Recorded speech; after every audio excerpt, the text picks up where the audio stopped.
Hello, hello, hello, hello. Happy Tuesday. I don't know why I'm talking like this. I'm suddenly full of energy. Hello. How are we doing? How's everyone's Tuesday? How are we? I don't know what's happening with my face. Anyway, hello. I'm very oily. Manda, congrats on getting first. Please don't fall asleep at work. You might get fired. But then again, maybe you'd be alright with that. Because I know you want to leave. But yeah, hello. How's everyone doing? Ignore me whilst I blot. Yes, happy Tuesday. What's everyone been up to? How was your weekend? Tell me all about it. We're going to be playing some Ace Attorney Investigations today. Which is like the game after the one I'm currently playing, but it's fine. Because this is a brand new game and I got a code for it. They were very kindly sent me a code. So we gotta play it to promote it in the first week it's come out because I got a code. Yeah, I hope everyone's doing well. Bingle bongle, dingle dangle, yickety doo, yickety da. Arthur, welcome in. You feel like you can't move? Why can't you move? Are you still ill?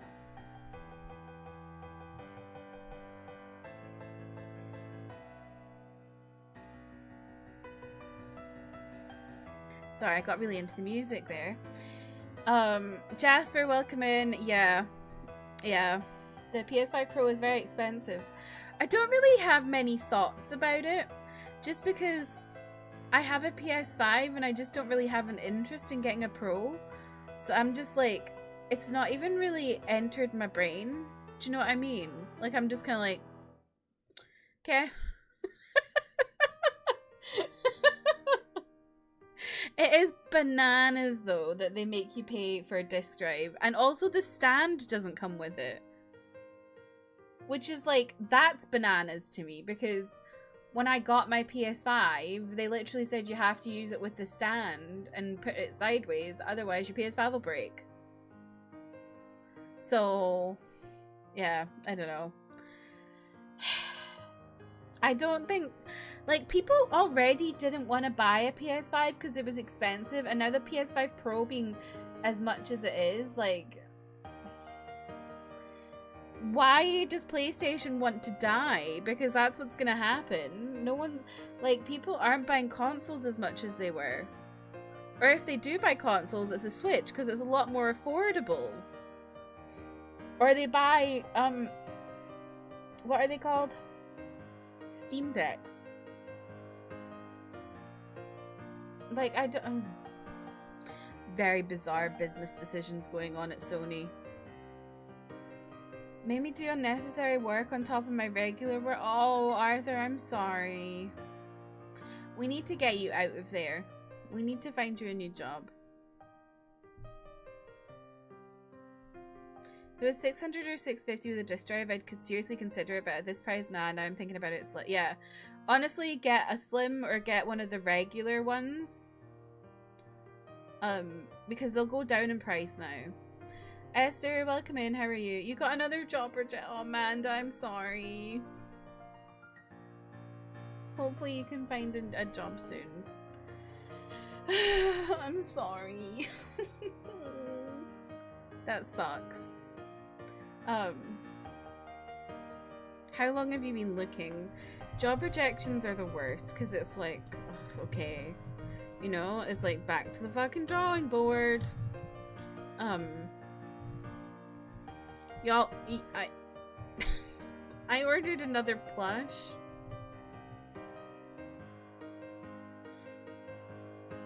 A year on and off. Oh. Have you, like, I don't know if you have this in America, but when I was looking for a job, I went to this website called Reed, which is like a recruitment company, and they found jobs for me to apply for. It's not a ZB1 plush. It's not ZB1 plush. Hang on, let me find it.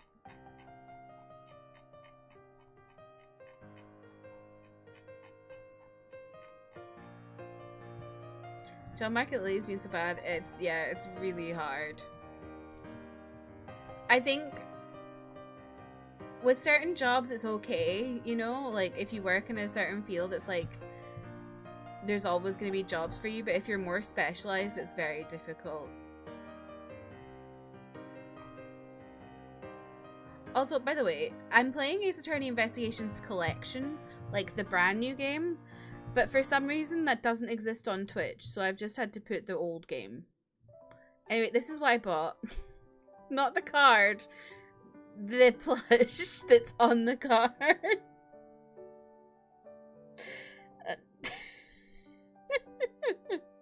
You have Hong Jung's face for scale.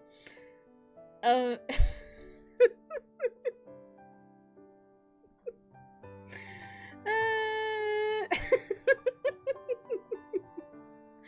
that's what I bought. Yeah.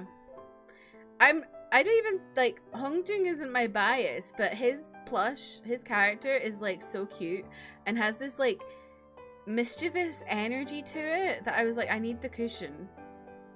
I need the cushion plush.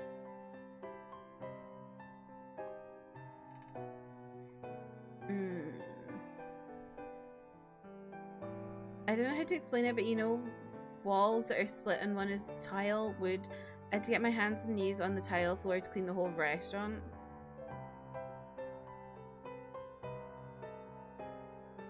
Oh my god, like a part, like, oh yeah, okay, I understand what you mean. Like a half wall, yeah. Oh, that's a nightmare.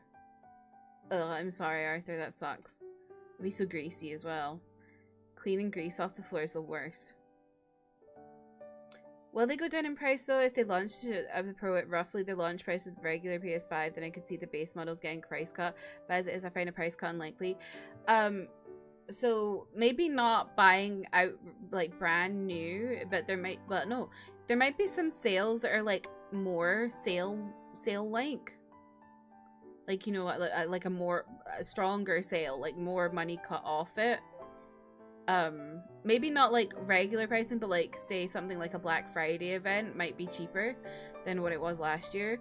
But then also, Jasper, what I would say is have a look at refurbished consoles. So there's quite a lot of you can get a lot of tech for anything really online that used to be like advertising stock. So like, for example, I bought a coffee machine years ago for much cheaper than it would have been full price because it had previously been on like a showroom floor, stuff like that. But yeah, you can probably, I think as well, like there'll be there might be people selling their PS5s and get the Pro. So you might get some good kind of stuff out of that. So just keep your eyes open, really. Need your Wooyoung plush? Well, Esther, you've missed it.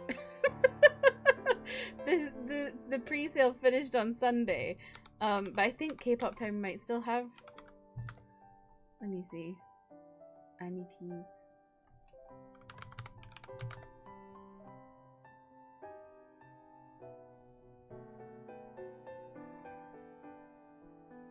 Let me see. Yeah, they still have them here. It's okay. I missed it by 5 hours. I only found out about it because my friend told me. I'm still tempted to get a sandoki. Because sandoki is so cute. But yeah, I have hang on, let me go get them.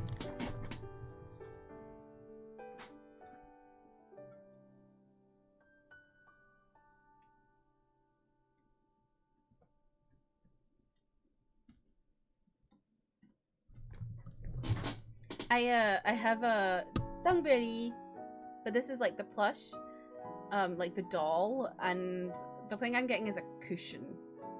and it's massive. But like, I didn't want, this is her Sungwa, and Sungwa's my bias, but I didn't want the cushion of this because of the ears. Like, this was too much for me. Nina! According to the judgment of the Oratrice Mécanique d'Analyse Cardinale, we now turn to the Oratrice Mécanique d'Analyse Cardinale. Nina, welcome in, how are you? But yeah, I don't,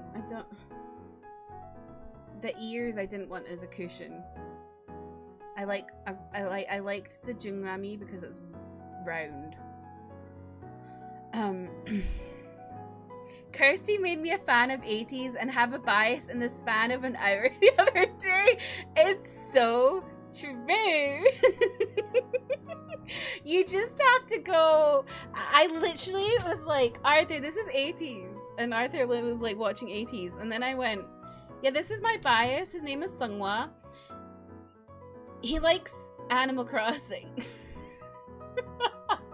And I showed Arthur all the videos of Sungwa playing Animal Crossing and like opening Animal Crossing card packets and doing Lego. And Arthur was like, okay, that's my bias. I was like, I knew it. I knew it. But Arthur, whatever you do, don't get into Sungwa photo card collecting because he is very expensive.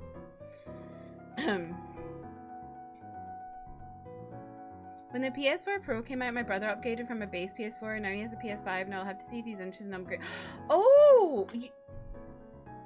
There you go, Jasper. Ask him about it.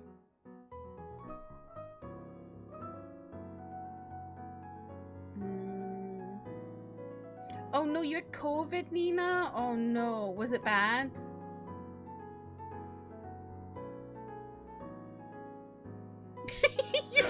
I'm glad you pooped, Nina. May, welcome in. How are you? I'm so glad you pooped. You were out of commission for 5 days. Oh, God. That's a nightmare. Oh, there's so much going around these days. Like, obviously COVID's back on the high. There's all this shit about monkeypox. I think there's just, like, regular illnesses going around that are horrendous. It's just bad. Oh, also, Esther, there's also this for the dolls if you want it, which are these size.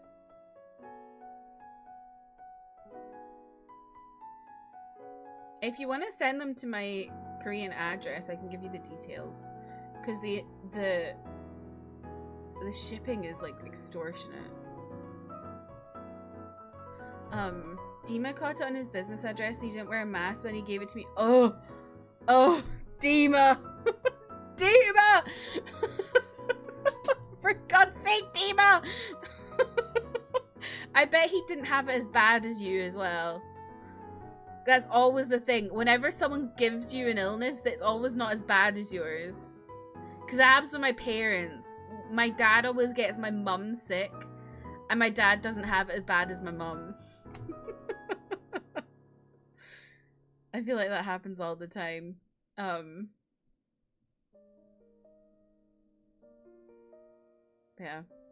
I also was buying some photo cards earlier. Because I will have 2 complete sets with the photo cards I bought, which is very exciting. I'll have completed the Melting Point ZB1 and then also Yura Yura for Hanbin. And like, that's big. I've never had a complete set for an album before. Anyway, y'all, how many of you have Gritty Goose? I need to know. Because I don't have Gritty Goose. And I keep joining hype trains with 100 bits. And they keep giving me shit.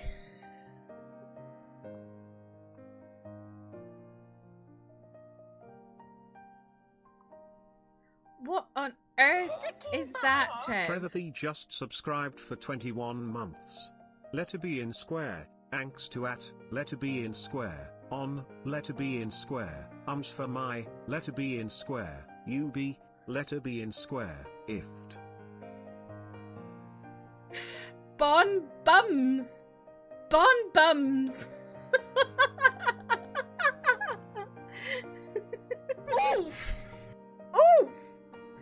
Trev, welcome in.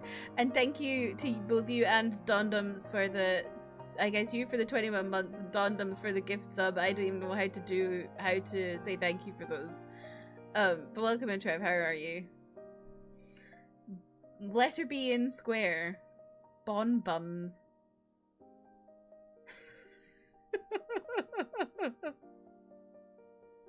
Anyway, Twitch, well, it is refusing to give me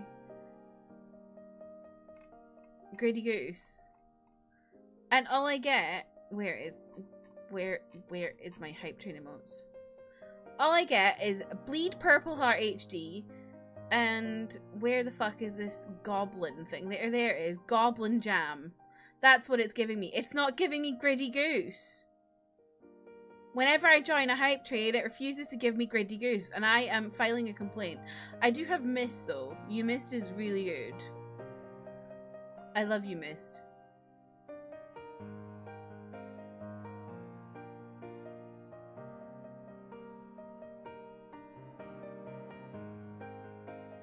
So Arthur has Gritty Goose, and Trev has Gritty Goose. Nina has Gritty Goose! I want a Gritty Goose! I'm about to file a complaint. I genuinely thought they'd scammed me earlier because I joined in a hype train in Emmy's chat earlier and it didn't give me like the box thing to open it and I was like, what the fuck? You don't have Gritty Goose? Okay, Esther, at least I'm not the only one. You got it from a DBD stream you watch at midnight sometimes? I had no idea. Gritty Goose, letter B in square, Gritty Goose. Ugh. It's really upsetting to me. I just want that damn goose.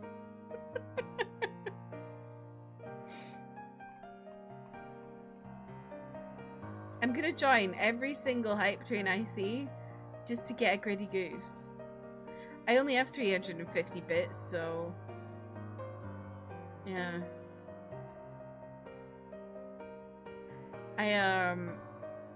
I keep getting bits from the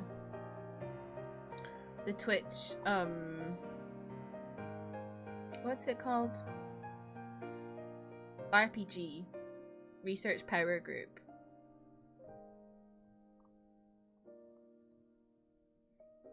Oh, that one's cute. Do I have that one?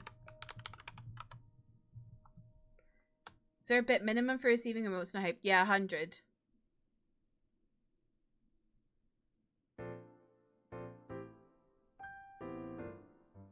I don't have that one. I'm depressed.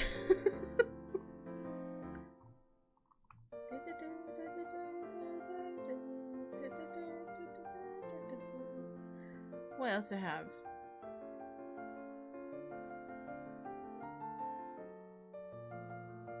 Whoa, what's this? I've never seen that one before.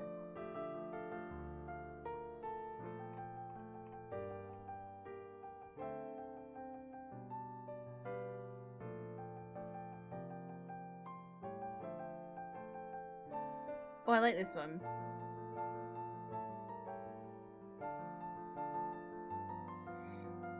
You weren't on Twitch in 2020, and that's how you don't have 2020 suspicious. Oh, I like that one, May. Keep trying to play P3 DLC, and I keep falling asleep while playing. Me when I was playing P3. I'm kidding, I'm kidding. I didn't fall asleep, I'm kidding.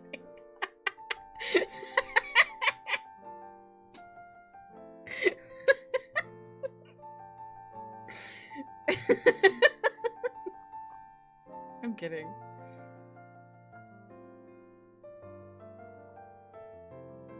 It was like a solid 4. What else do I have? The worst thing Twitch has done is make these hype trains gacha games, because now I'm trying to get the gacha in.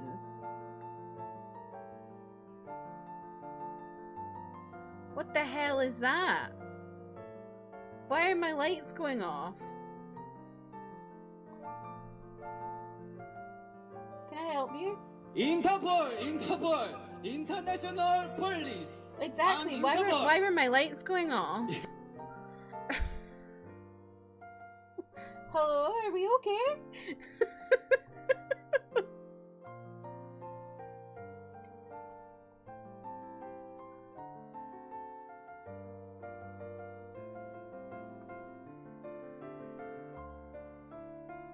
I loved P3, but I sort of feel burned out by the premise.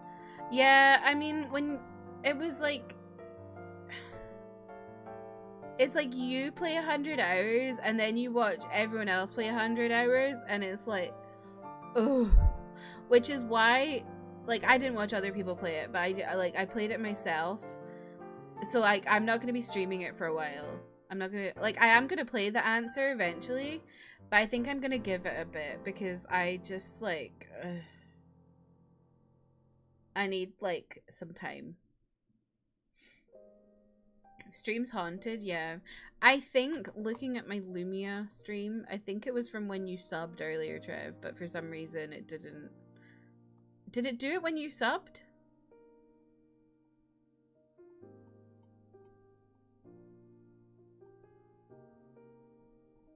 I think it like just took that long to realize it was doing it.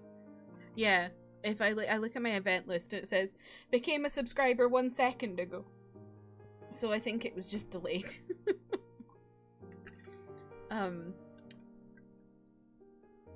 What do you spend your 100k channel points on? Oh god. You can make me remove my glasses. Not a lot of people have done that, actually. I think I've only had that once. It was a nightmare. Like, it's not really fun if I do it now, is it, Trev? I'm not playing a game.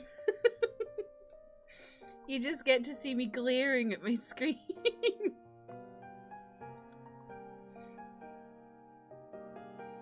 Ugh. How bad is my eyesight? Like... minus 1.75. So like my monitor over here is blurry. Like I can make out like the shapes of everything, but I can't. Like I have to go to this to like. Oh fucking hell! What is? Oh no! I missed it. Woo! Shit's falling off the desk. I missed it. I missed the national anthem.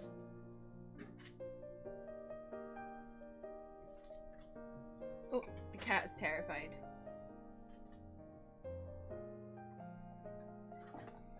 That was loud. I need to turn that down. Will you be watching the no, I will not be watching the debate. No, I have no interest. Also, welcome in Nutmeg. How are you? Commands. Oh no, that's a channel point thing, isn't it? Channel points. National anthem sound. Bring that down to about a 50. Hopefully that's better. If we do that again. Love my rugby shirt. Thank you. It's from Uniqlo. Yeah, this Wednesday jump scare, it was a bit much. No, I'm not at Velma level. I'm minus 1.75 in both eyes. I can tell you my full prescription if you want. I got it recently. In fact, let me check. The site I bought my glasses on should have it. I don't even need to go get my paper.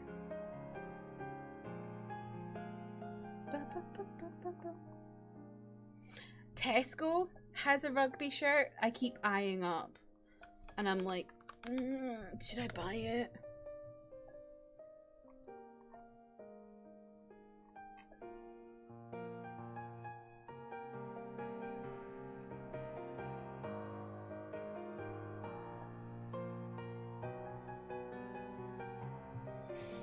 Your apology. It's okay, Arthur. I just missed it because I was busy talking about my glasses. My glasses. If I took my glasses off, I couldn't tell if Trev's name was. No. You're a -7 with astigmatism of what? Oh my goodness. Yeah, no, mine Mine's pretty average, I would say. It's still like I can't see properly from like I can see this screen okay, can't see that screen.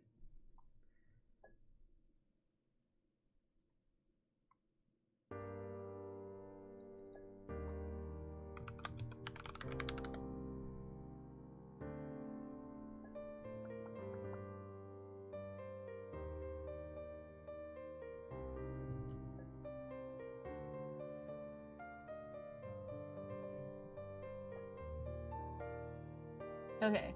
Oh no, it's minus 1.5. It went down. I was minus 1.75 before, but now I'm minus 1.5, which means I'm aging. Because as you get older, you become more short-sighted. No, more long-sighted. So I'm just aging. Yeah, it's like minus 1.5, minus 1 cylinder. My prescription is the exact same in both eyes, which is really strange. I have minus 1.5 sphere, minus 1 cylinder, and 90 axis.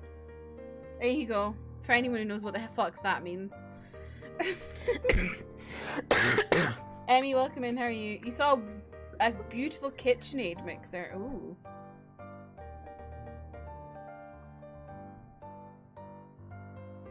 You want to get surgery? Eye surgery kind of scares me.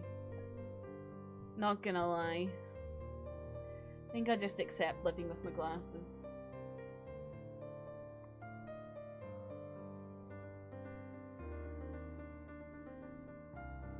You got a lurk. Thank you for lurking, Emmy. Have a good meeting. I really need to tidy up. My desk is a disaster zone. It's a nightmare in here.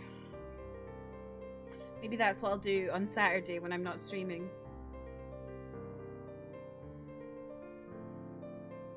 Vision is absolutely horrible without my glasses.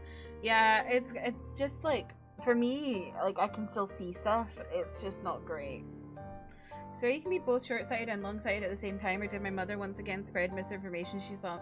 Oh no, you can be short and long-sighted at the same time. But sometimes as you age, your eyesight corrects itself. Which happened to my mum. Is there surgery where they put a lens inside the a lens inside? Oh, I don't like the sound of that. I don't like the sound of that. That scares me. I don't know what it is. Everything else, I'm like, that's fine. Do that surgery, whatever. But eye stuff really freaks me out. I don't know why. Anyway, oh my god, Arthur, do you want to see something? Since you're now a Songwa stan. Hang on. Oh wait, there's some here.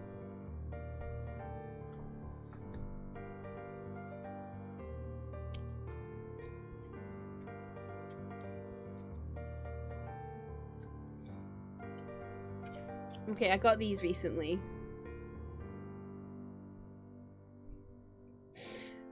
I'm gonna be accused of being a furry. My coworker did it. She said it's the best choice, and I think she's like minus 12. But yeah, eye surgeries are scary. Yeah, for me, because I'm not like super. My eyesight isn't super bad. It's like it's fine. But I can imagine if you've got like really really bad eyesight, it's like it messes with you so much. It's like I get it. And then I also have this. Like I said, I'm gonna be accused of being a furry.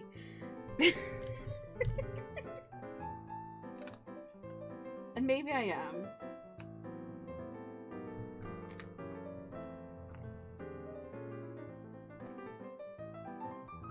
Do I have any else like that? I think that's the only one for Sunlight. Oh no, wait, I might have got.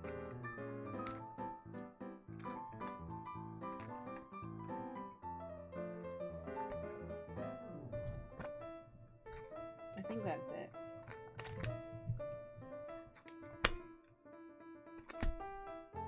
I do have the full card of him with the rabbit though. Look at cute. So cute. Does he always put no? He doesn't always pose with cat ears. It's just people love cat boys. Actually, I can put these in here now. Where did I put them? Where did they go? And also, I may collect cat ear photo cards.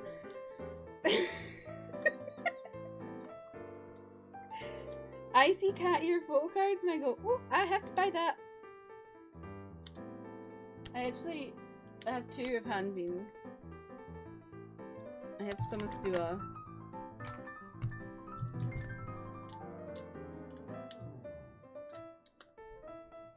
Oh.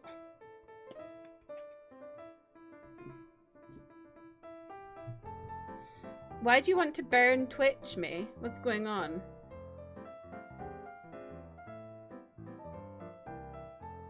But yeah, I'm excited to play some Ace Attorney Investigations today because it's an Edward game and also it's like a different playstyle. It's opposed to it being like the kind of one scene clicker kind of thing. I think you can move around and stuff.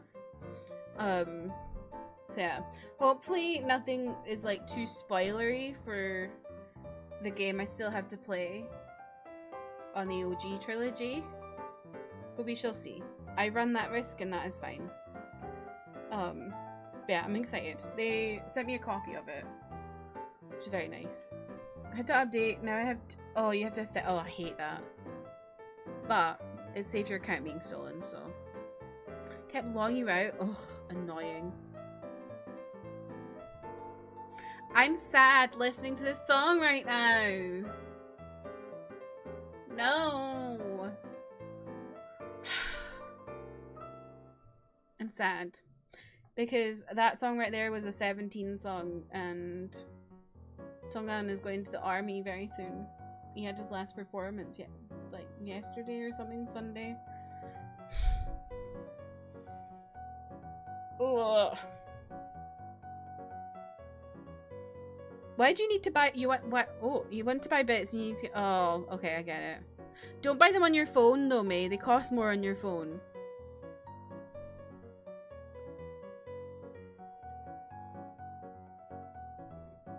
You looked up his photo cards and you won them.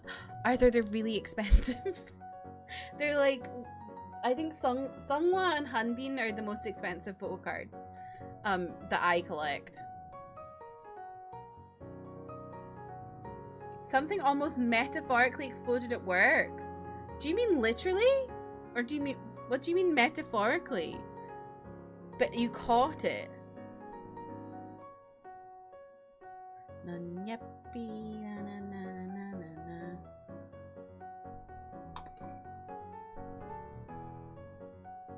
Anyway, Arthur, if you want photo cards, I can probably get them for you on Neokyo. Which will be probably cheaper than getting them in America.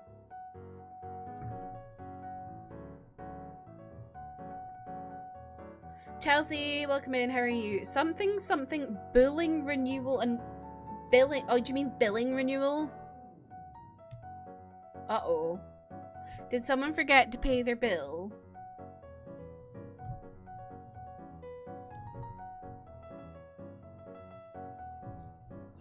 Because that's me. Last week I realized I didn't pay my car tax in time. I was thankfully only 3 days late, but I was like, oh my god, my car tax!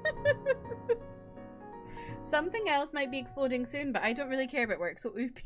Something they got a new car. Oh, okay. I hate that. I hate that. Although there are some companies that will, like, contact your credit card company and get the new, like, not the company that sell things that you buy from. I mean the company, the payment portal, and it will update from your bank automatically.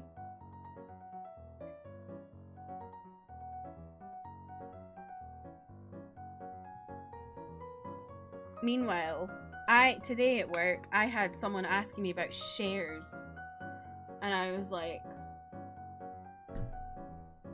not my wheelhouse.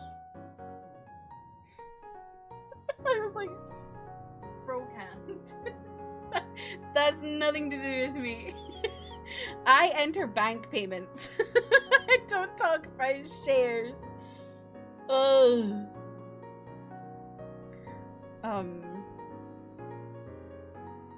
I have another service to blame my mistakes on, so I'm not freaking out as much as I normally would be. Oh, was it your mistake? Oh dear.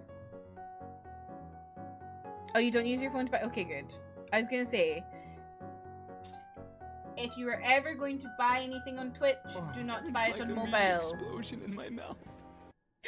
Oh no! I just realized I forgot to do something.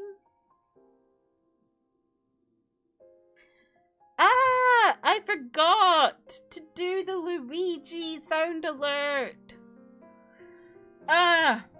I'll do it for Thursday, I promise. Work sucks.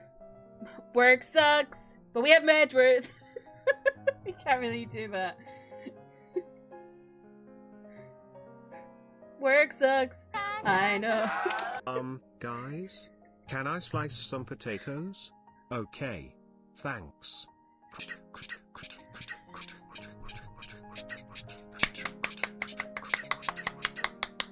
I love TTS things like that. That is my favorite thing.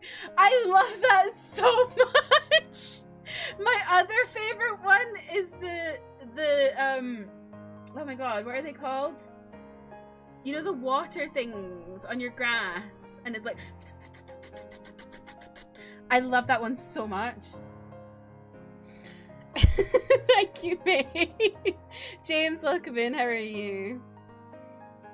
Just wish they could have had the old pay system. What was the old pay system? You're gonna be taking business economics in uni? Oh, that's a change.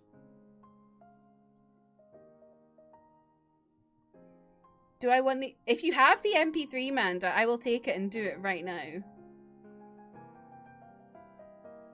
Otherwise, I was just going to record it myself and cut it up myself. That itched your brain. I know, I love those. Oh, you had to choose a new... Oh, that's annoying. But yeah, I love the one that's like... Or there's one that's like a helicopter. Oh, your PC home. That's alright. I just forgot today. Ugh. I feel very pink in the face. Oh my god. By the way, I got a new shampoo. Not that anyone gives a toss, but I got a new shampoo. And my hair yesterday was hairing. Let me tell you, I was hairing. It doesn't look as good today because my second day hair always looks terrible. But let me show you. I took a wee picture of myself because I was like, holy shit, my hair is hairing.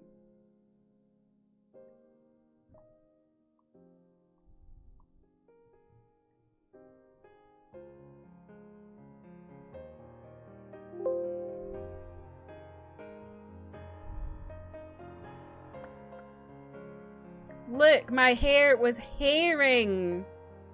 Look at it. It looks majestic. I was so impressed. I was ready to buy stocks in this fucking shampoo company. It looks so good.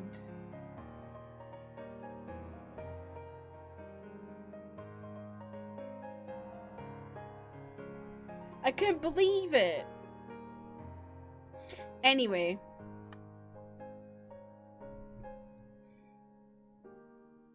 Herring, not herring. Herring and herring are very different. I'm not American who says herring. I'm gonna have some pickled herring. No, it's herring. Anyway, that's me gassing myself up because I felt like my hair looked good. Anyway, I just realized I have not. What do you mean you say it the same but not American? I just realized I have not set this game up on my OBS, so let me do that. What? Hello? Hello? Is my light system okay?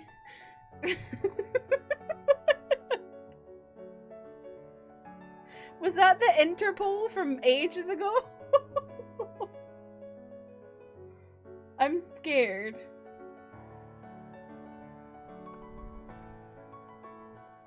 I will leave you on studio mode here, and then I will go desktop.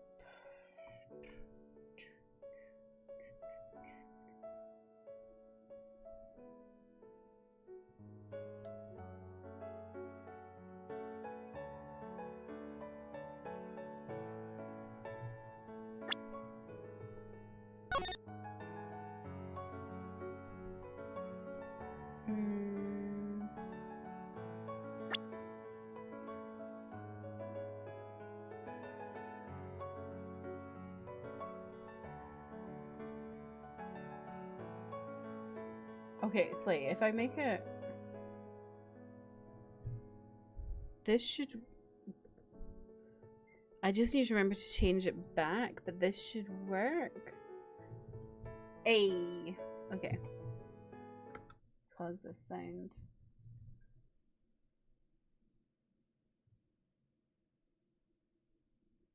Yeah, no, Arthur's just being silly. Kate, welcome in, how are you?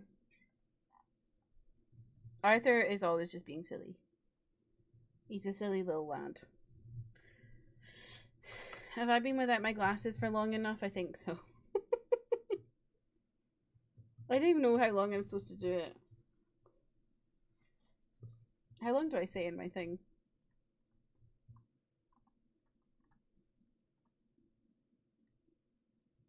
Oh, 10 minutes, and I did it for 20. There you go. Bonus extra glasses.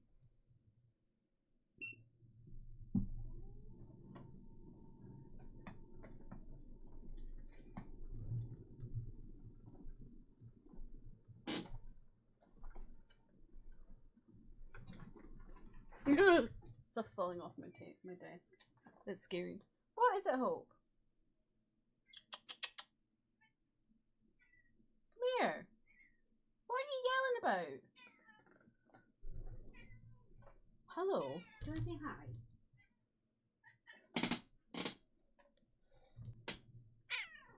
Hello. What are you yelling about?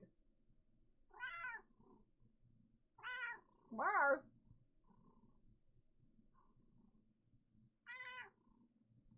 What? What?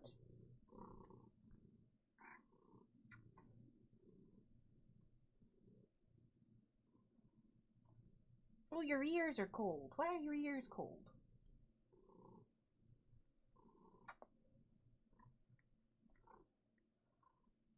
Say hello.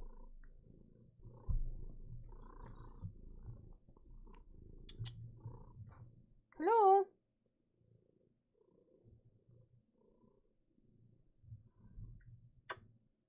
Right, away you go. You want to say hello? No. She doesn't want to say hello.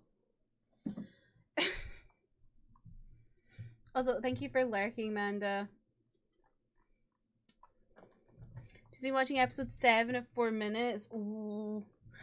I need to watch the next ones. I also need to edit my reactions, but that's a different story. Okie dokie.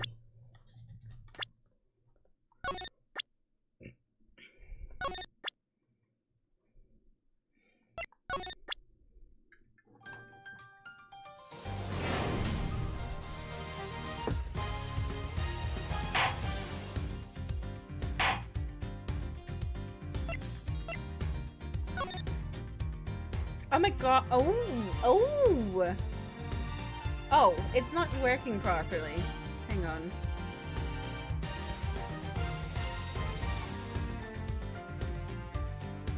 Oh, it's because it's doing that. Here we go.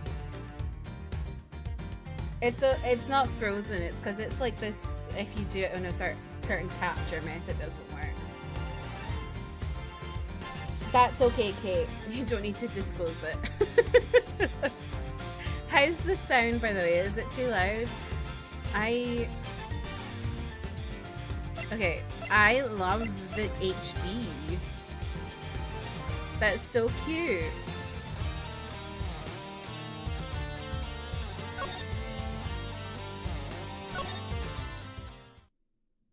Sounds good? Okay, good. Oh my god, I got an achievement just for playing with the new character models.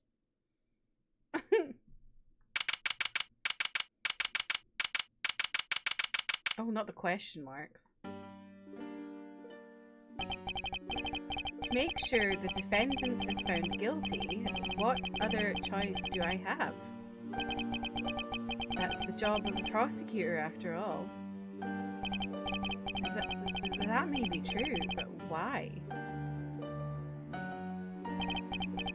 Why go this far? Oh. Is that on karma? Sorry, maybe I wasn't clear enough, but a guilty verdict is all that matters to me. No matter what the cost. Who got shot?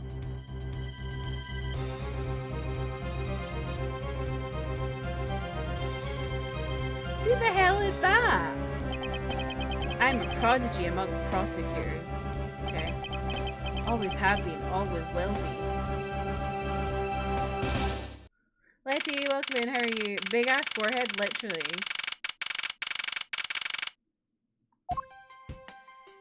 Bro, why are you at work at 2 in the morning? It's hard to believe that I've been away from my office for a whole month.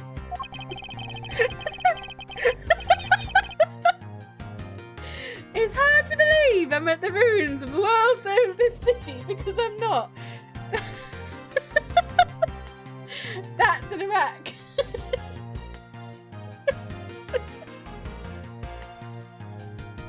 Only certain people will get that joke. It's a tad loud. Okay, let me just turn it down a little bit. There we go.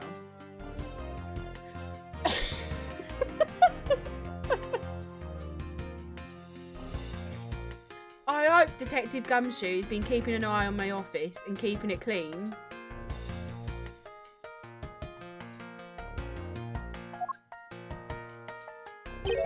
The door is unlocked. Detective Gumshoe? What's this smell? It's very familiar. Blood? Have we all missed Essex by Edgeworth? What the? What's the meaning of this?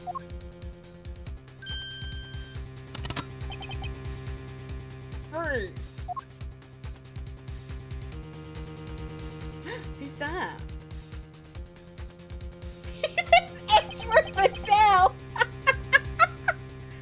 Identify yourself. Shut up. You've got some nerve committing murder in the prosecutor's office. Whoa. Is that a threat? Let me make one thing very clear. What? No one gets away with committing murder in my office. No one.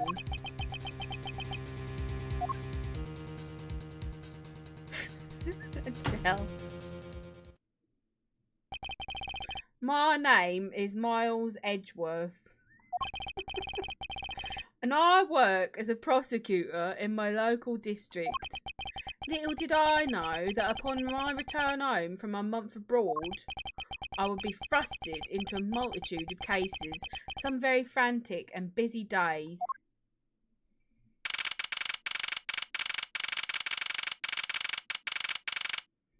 My smart ass would be like, hi, shut up. Oh my god, Leigh and Ezra, are you meeting? That's so exciting. I finished photographing the victim's body, sir. I don't know why I'm doing that. I just did a random generic American. Very well. Please continue. Please? Please? Please? Please continue your investigation. Please? Yes, sir. Can you imagine Edgeworth saying, please? Please? Also, I forgot, did I say thank you for the bits, mate? I can't remember.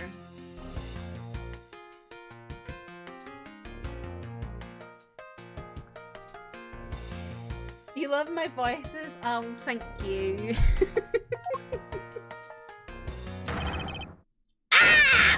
Oh! Mr. Edgeworth, sir! You okay, sir? Keep it down, detective. This is a crime scene. When I heard that a murder had taken place in your office, I ran up here straight away. This is Dick Gumshoe. He is a detective with the local precinct, and the one they assigned to handle this murder case for the time being. You're looking a little pale, sir. Are you hurt? No, I'm perfectly fine. However... Look what they did to your office! It's totally trashed! I'll say, the culprit sullied my floor with dirt rather well. No one gets away with tracking mud in my office. Whoa, sounds like you're getting really burned up at the whole thing. This crime was committed in my office, so it is my responsibility to solve it. Ha ha, that's just like you, Mr. Edgeworth. Okay, time to do some investigating. Agreed. Our first course of action is to gather relevant facts and leads. We must not overlook anything, no matter how small, and if we're to find the truth, so I'll keep any leads or information we find etched in the forefront of my mind. Speaking of things that pique my curiosity, why of all places did the murder occur in my office? I get the nagging feeling that this is something important to keep in mind. Yeah, I was wondering that myself, sir. I mean, you can't really say it's just a coincidence, can you? No, not really, especially because of this. The key to your office? What do you mean, sir? If you think about it carefully and use logic, it should become clear to you. Logic? By finding the connection between two pieces of information and connecting them, new information is born. That is the end result of using logic. So how do you use it? First, I recall the information we've gathered with LB, then I connect them together with Y. With Y. Yeah, his name is Dick. Yeah. People just used to be called Dick. And I... Can you imagine just... Hi, I'm Dick. Because there's like a phrase that's like Tom, Dick, and Harry. You love Dick.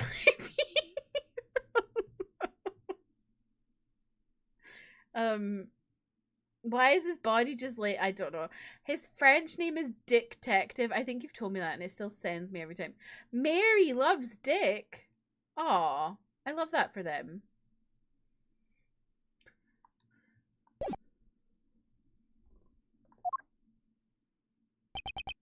Now, to use LB and recall the facts. Okay, whoa.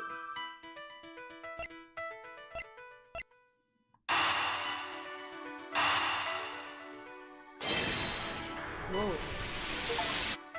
Whoa! For security reasons, all prosecutor doors are outfitted with locks, which means it would have been hard for the murderer and the victim to get in here. Ergo, it's impossible to dismiss the location of this crime as a mere coincidence. Yes, that's exactly what I was thinking, sir! There must be a reason why someone infiltrated my room. What was the killer after? You're really on the ball today, Mr. Edgeworth. That's some beautiful logic, sir. Yes, well, when you follow leads to their conclusion, only the truth remains.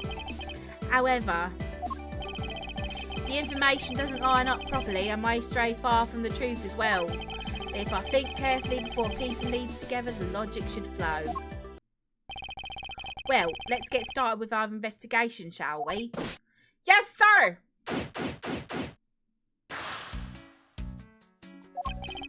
The basis of any good investigation is to examine everything, sir. I know that. And when I want to examine something, I simply use A next to it. Oh, if you ever feel lost and want to talk, just use Y, okay? I'll give you the great precise advice as an ace investigator, sir. Something to try later if I have free time, I suppose. Ooh, okay. They finished photographing the body, so it should be alright to examine this area. I won't rest until I've inspected every suspicious looking nook and cranny. Let's see here. There's blood all over his lower abdominal area. It looks like the bullet passed clean through his stomach, sir. In other words, he was shot. Yep, and until the autopsy's done, I don't think we'll know much more than that. Please have the body sent to the morgue once they're done processing the crime scene. Are you gonna be okay with keeping track of the evidence we find, sir? Of course, this is the safest way I know to keep track of it all. Alright, if you say so. I'll keep all the evidence I find, either in or with my organiser. When I want to re-examine a piece, I have but to press RB to open my organiser. Did the guy get shot in the nuts? I don't know. But the organiser isn't only for evidence. I keep people's profiles on hand in it too. It's probably a good idea to make a habit of checking the facts often.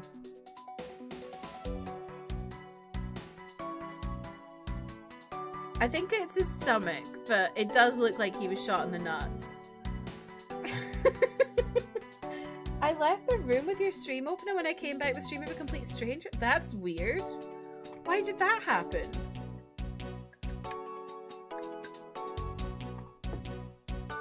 He thought he was naked and he's wearing tan pants.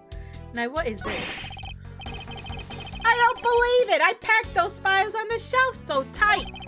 That's not even an earthquake can make them fall off, but just look at them. At this rate, the rest of the files won't be able to withstand an earthquake at all. A problem, to be sure. Well, once the investigation's over, we'll put them back up on the shelf. I wasn't clicking for that reason. I was clicking because it literally says guilty. Like, hello? It says guilty in blood. Why is that not a thing that we're highlighting here? Cheeks out. Wouldn't be the first time someone had their cheeks out in Edgeworth's office. He got shot so hard the glass flew off. Where's the medical team? He's just like, who knows in this universe?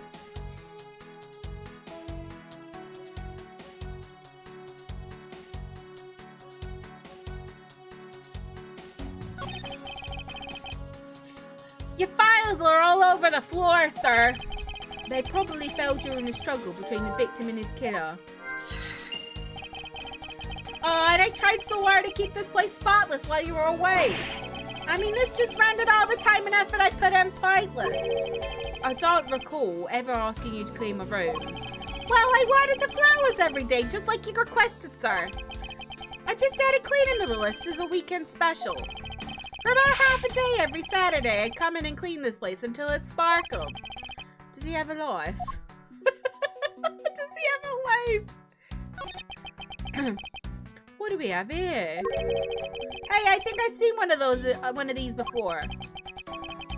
It's a police badge detective. Oh, hey, I had the exact thing actually. What a coinky dink. Let's take a look inside. Mr. Buddy Faith.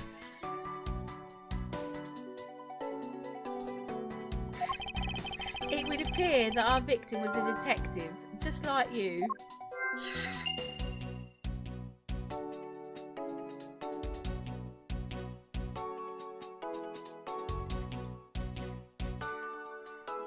Gumshoe's so wet for Edgeworth. Unfortunately, Edgeworth is very much in love with his husband. Very easy for Marksman to lurk. No worries, Arthur. Hope you have a good nap.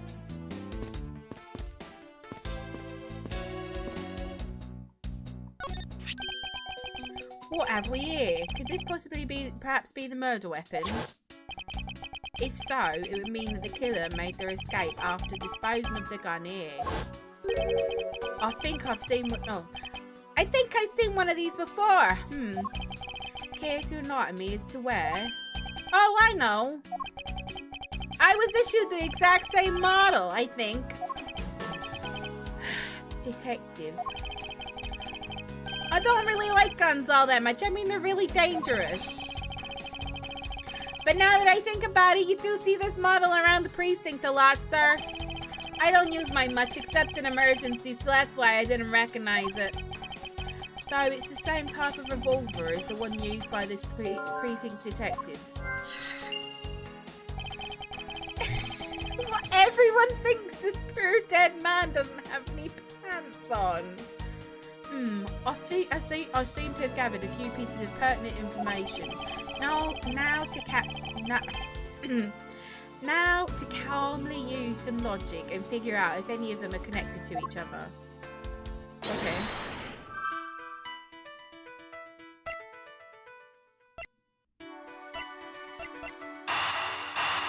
No, I don't want that. This works. Slay! The revolver, the standard model used by detectives. Could it have belonged to a recently departed? Detective Gumshoe, could you please thoroughly check the victim's body one more time? Yes, sir, on it now, sir. Excuse me, pal, let's see, what do we got here? Mr. Edgeworth, sir, this guy's wearing a gun holster.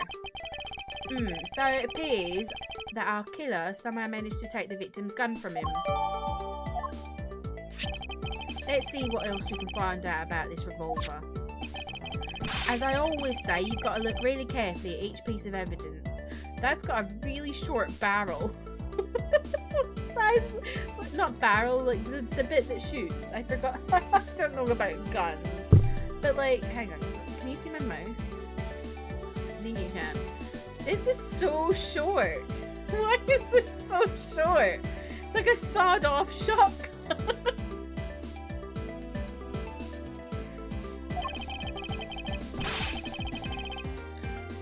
You can use RS to rotate an object. There's no such thing as a bad angle.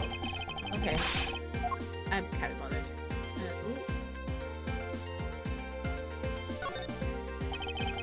To think that it's so easy to take the life with just one pull of a trigger. You know, I can't ever see myself really liking guns. Oh, but I love the ones they use at track and field meets to start races. If you take off before it's fired, everybody always ends up following you in the lead. To chase you down for a false start, detective. Now that you mention it, even when I finish first, I always wind up in last place. Okay. It looks like the only one round was fired from this. Wow, so the killer killed the Vic with just one shot after wrestling the gun from him? Sounds like the guy knew how to handle a gun, huh, Mr. Edgeworth? We have no proof for now, but that is a distinct possibility. I'll guess this is all about all we're gonna find out. We should send the body to... Oh. Jim! Wait, but this is the guy we saw. He shot someone, didn't he? He was the one that was shooting. Why, oh why, how could... What was that voice? What voice should I give this guy? Trying to think. What's like a he looks like a guy who runs. Like an athlete.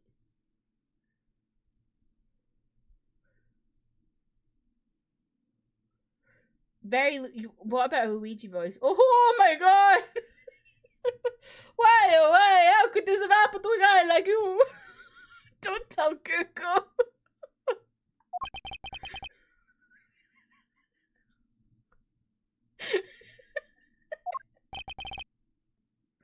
Are you alright? Don't touch me, leave me alone, just let me be.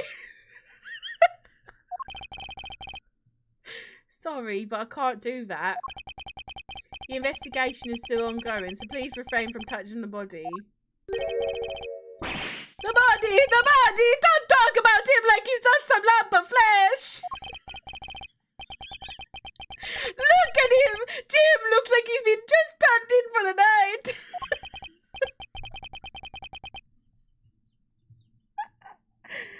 Oh, sure, just in a bloodstained soup, pal.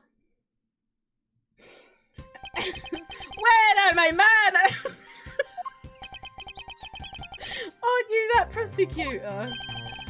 Why, yes, I am. I'm Jacques Portsman, prosecutor.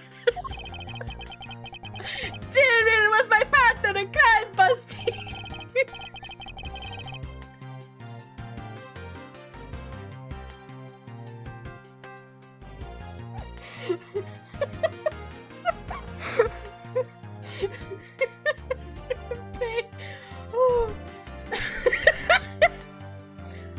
I'm Miles Edgeworth, and like you, I am also a criminal prosecutor. Did I say prostitute? Please, please. Did I say prostitute? Did I really say prostitute?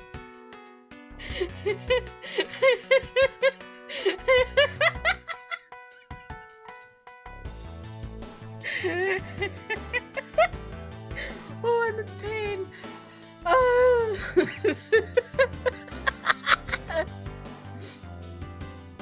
Detective Dick Detective Dick Schuster. So you're Miles Edgeworth. I guess this is your office. Yes, that is correct. Then it was you! You're the one who killed Jim! Hey, don't go around jumping to conclusions, pal. Just calm down, okay? I will not. I know how things work around here. It's like Russian.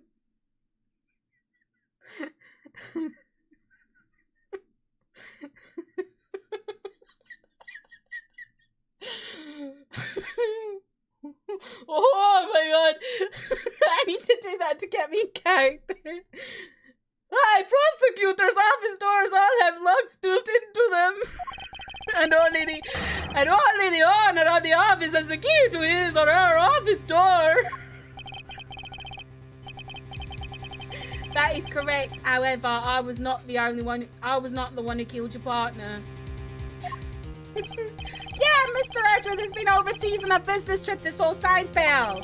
And the key to the door was with me the entire time, okay? So the only one who could get in here was me. Ha ha ha ha! Wait, that means... I'm not sure what that means. So it was you then, you're Jim Skeeter! No, wait, pal, you got it all wrong!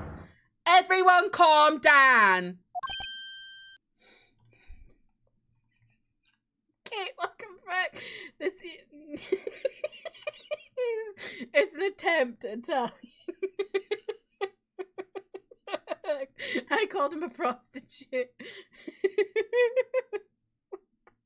I'm all game damage, but I've got claustrophobia. I don't want to play any more of your games, Big Brother.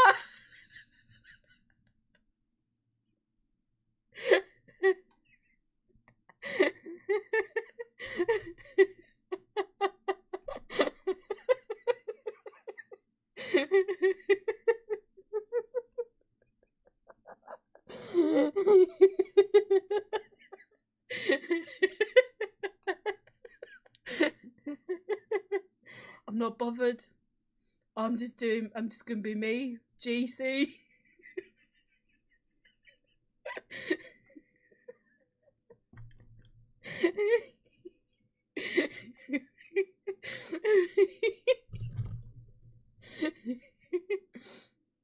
Oh.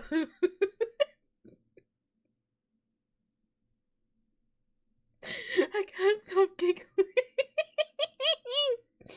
Oh. Wait, what was it when Gemma Collins made Jedward a roast?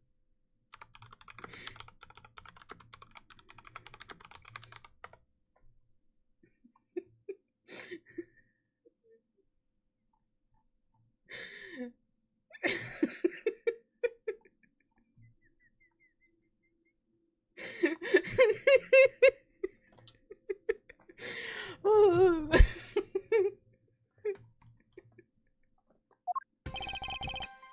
Mr. Portsman, correct? If you're a real prosecutor, you should know to stay collected. The investigation has only just begun. Isn't it too early to be drawing conclusions?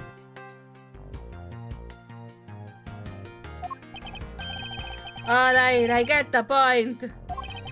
You're right, my mistake. I tend to get a little too hot-headed sometimes. You sure are one cool customer, though, Mr. Edgeworth. I don't know what this voice is. I've heard all the rumors about you. You're the great genius prosecutor.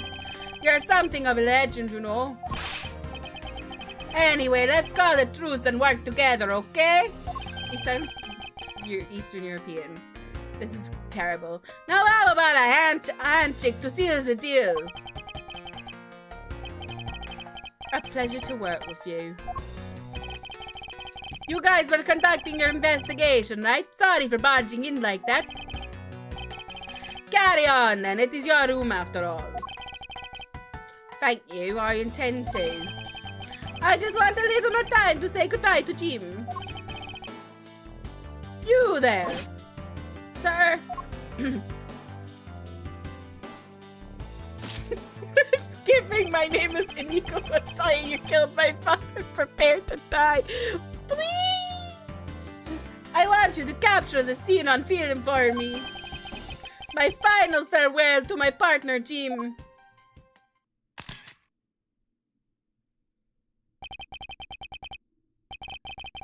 I should probably give him some spice. Ah, your jacket, sir. What's it doing on the floor? It must have fallen off the wall when the killer tried to threaten me by firing around. So the killer not only shot the victim, but they shot your jacket as well? They dared to shoot the ultra special jacket that you made your prosecutorial debut in? What if they had shot through it? It would have been a disaster. It's not worth getting worked up over, detective. Not when there's something more here. Huh? Like what? I take it you haven't noticed yet, detective. There is a giant contradiction right here in front of us. Really? Did I say contradiction? He must be rubbing off on me.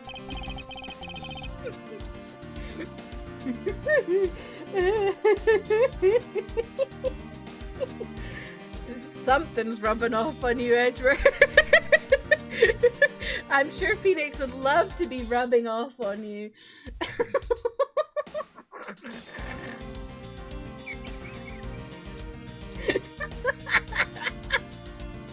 Who's rubbing off on Edgeworth? I think we all know.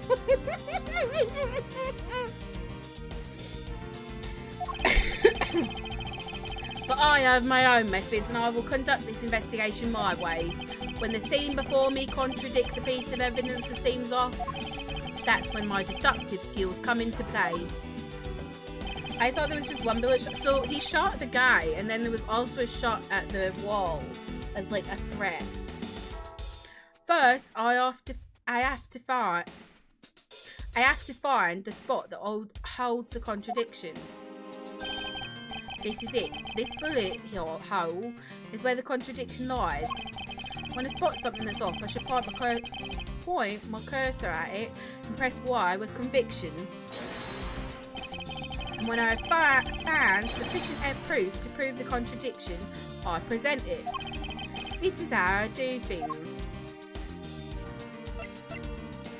Eureka! Eureka! Eureka!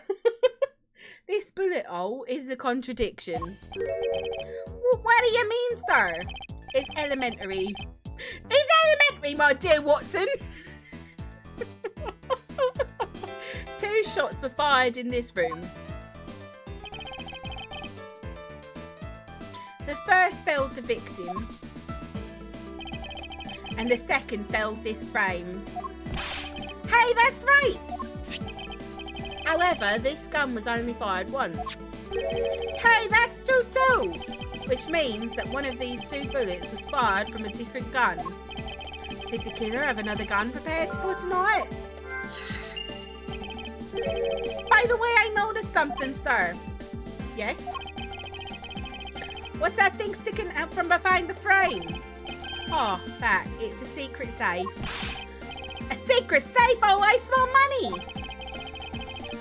I'll spare us the trouble and just say it. Nothing like what you imagine is inside.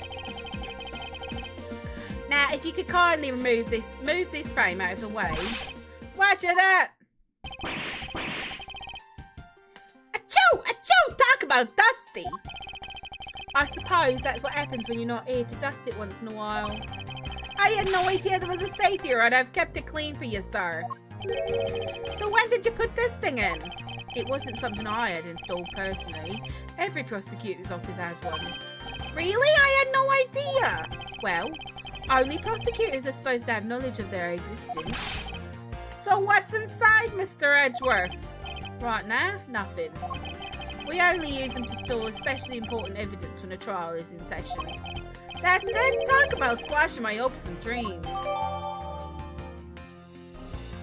No worries, lady. Thank you for lurking. I hope you get some good errands done. I don't know what I'm trying to say. I won't rest until I've inspected every suspicious nook and cranny. This is suspicious. Now this is odd. You found something, sir? This keypad, don't you find it to be a bit too clean? Yes, there's a thick layer of dust all around it, but not on the keypad itself. You there. You there. You there, the forensic scientist. Yes, sir. Could you please dust this area for fingerprints? You got it, sir. I couldn't find, let alone lift, a single print. Looks like it was wiped down well.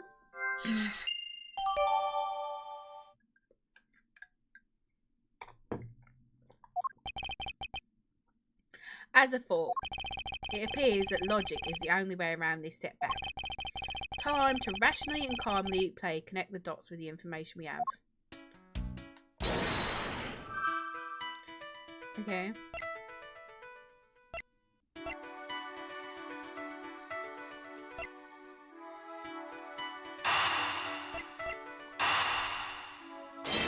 Maybe? Yes! I believe I've figured out what the murderer was out after. Well, what is it, sir? The fact that the safe was wiped clean of fingerprints suggests that the criminal had at least attempted to open my safe, making the culprit's motive for breaking and entering theft, I believe. I wonder if knowing that the motive behind this break-in was theft changes what the other pieces of information can tell me about this crime.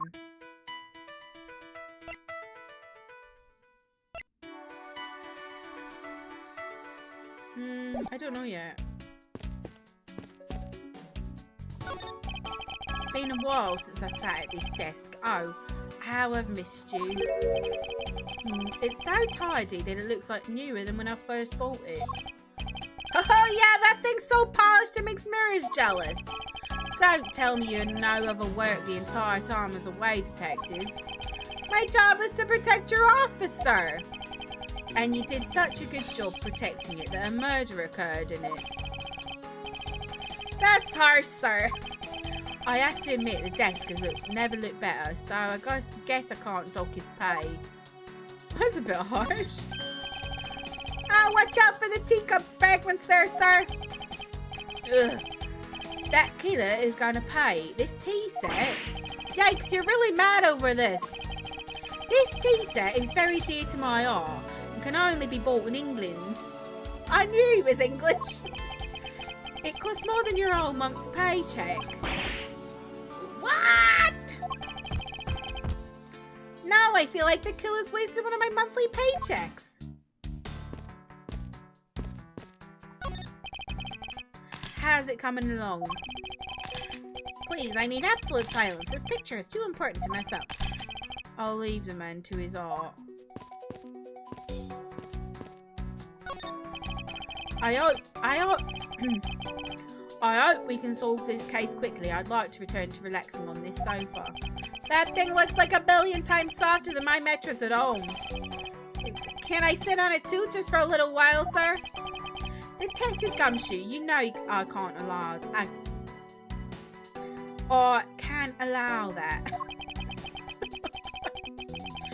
Until this case is solved, neither of us has time to spare, let alone rest. You're right, sir. I'm gonna work hard and be a real trooper to the end. Even once this case is over, I don't think he can afford to take any time off. Do you have anything to report? Sir, yes, sir. Nothing out of the ordinary right now, sir. And yet, there's something out of the ordinary right in front of my eyes. Talk about a contradiction. Something out of the ordinary, huh? I should look around a bit more.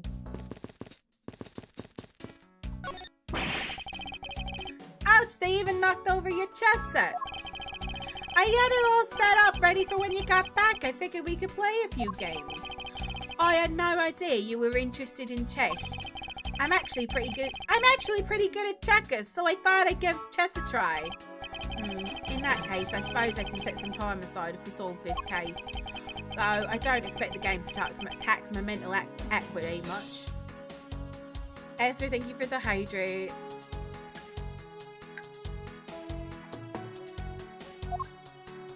Okay. Is that everything? Mr. Portsman, a word if I may.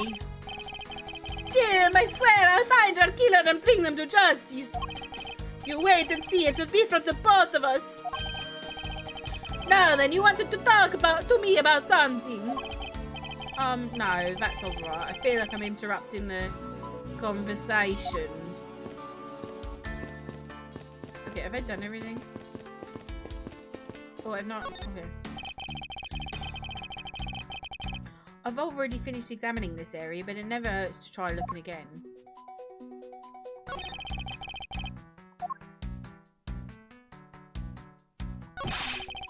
I never knew there was a safe hidden back here.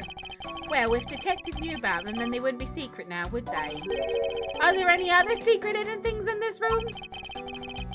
Even if there were, it would defeat the purpose of them being hidden if I told you. So don't bother looking for them. So there's like no hidden camera around, right? And what if there was? Ah, no, it's nothing. Forget I said anything. Do I even want to ask what he's been doing in my office while I've been away? What has he been doing in the office?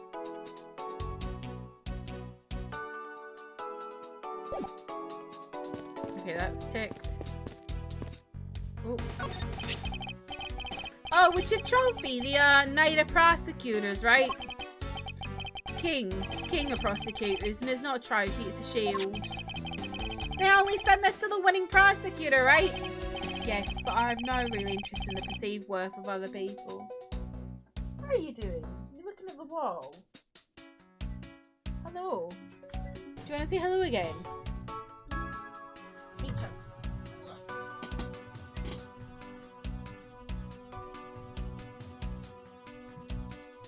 Something really satisfying about lifting you up. I don't know what it is.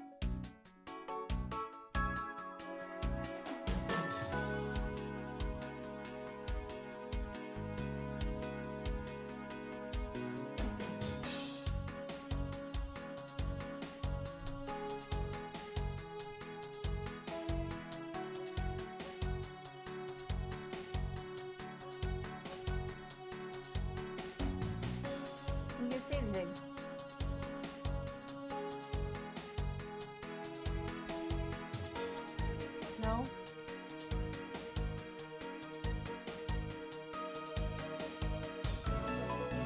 No? No chatting? Hello? Hi? No chatting? Hello? Hello? Can you say hello? Hello? No, she's not chatting today. She's, however, hanging off my arm. Oh! Oh! Ow! Oh!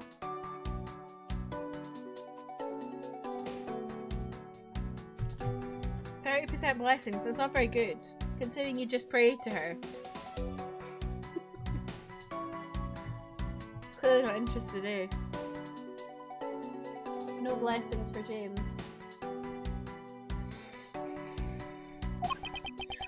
As for my own worth, that is something only I can determine for myself. That's so slick, sir. I'm gonna have to try saying that sometime. Unfortunately for him, his monetary worth is tied directly to his worth to me. Okay. Is that everything?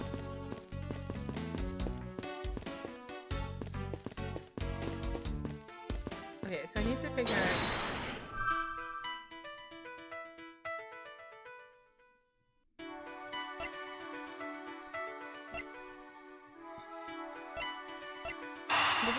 Maybe these?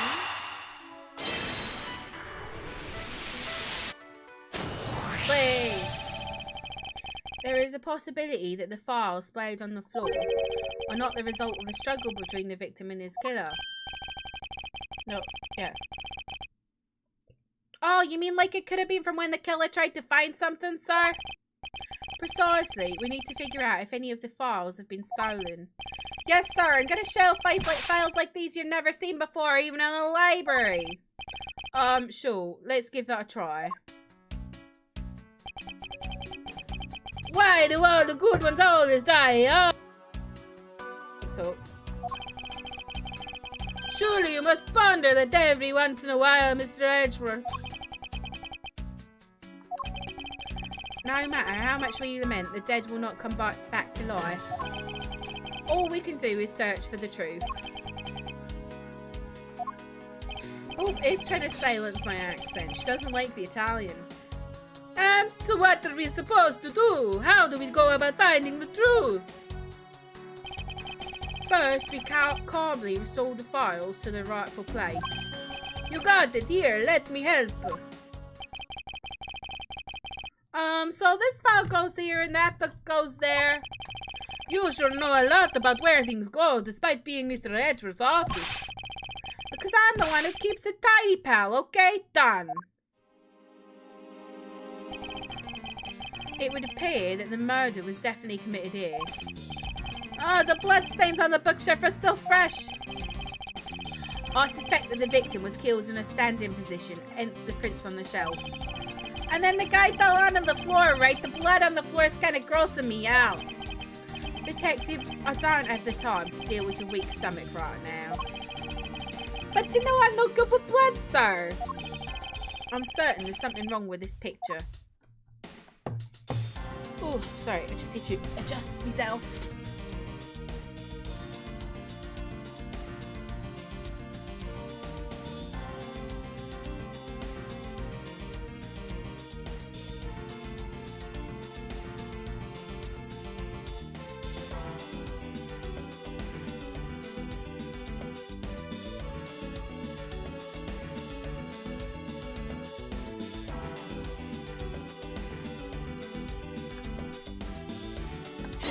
Oh, I didn't mean to do that.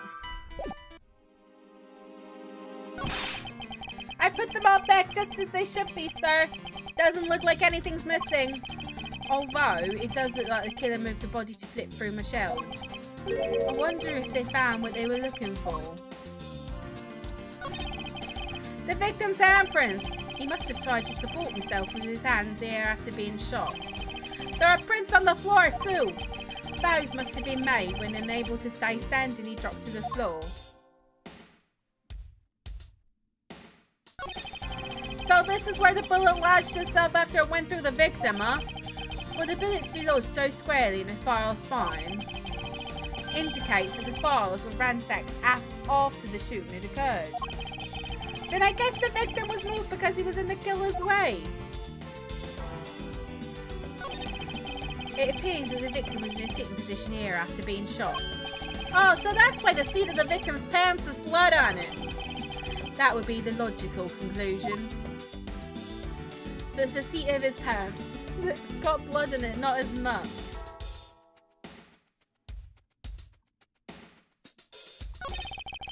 The killer moved the body because it was leaning against the bookshelf. The blood on the guy's pants proves that pretty well. In a sense, I suppose. See, I'm not completely useless, Mr. Edgeworth.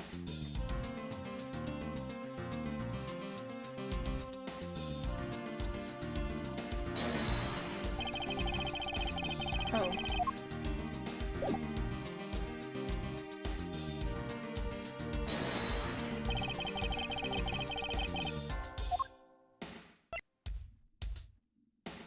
Oh, I need to do it here.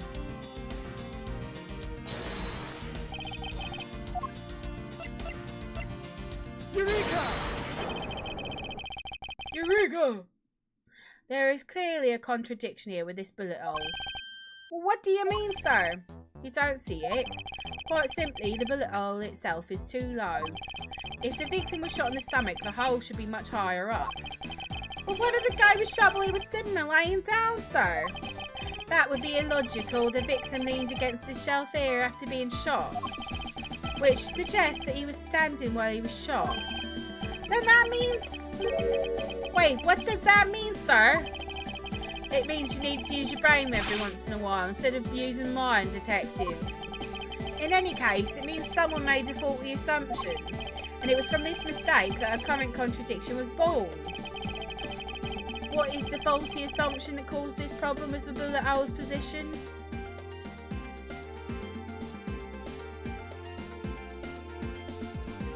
Position of the files?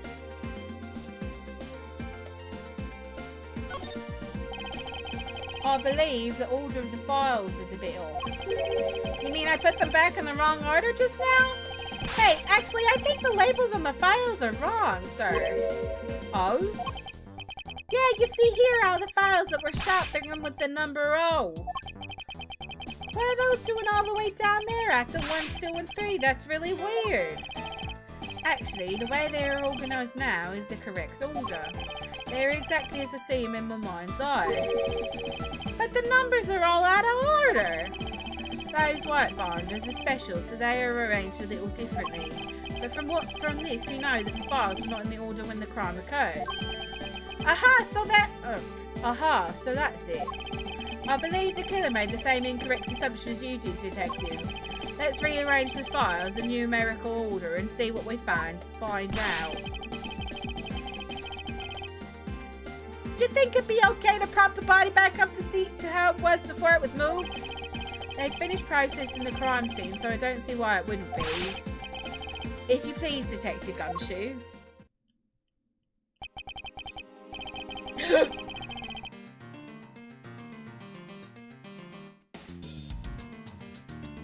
Oh, you can't see it. Hang on. Hang on.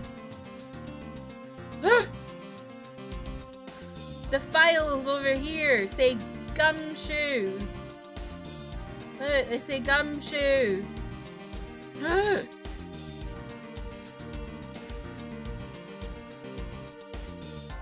As I suspected, the bullet hole is now where it logically should be.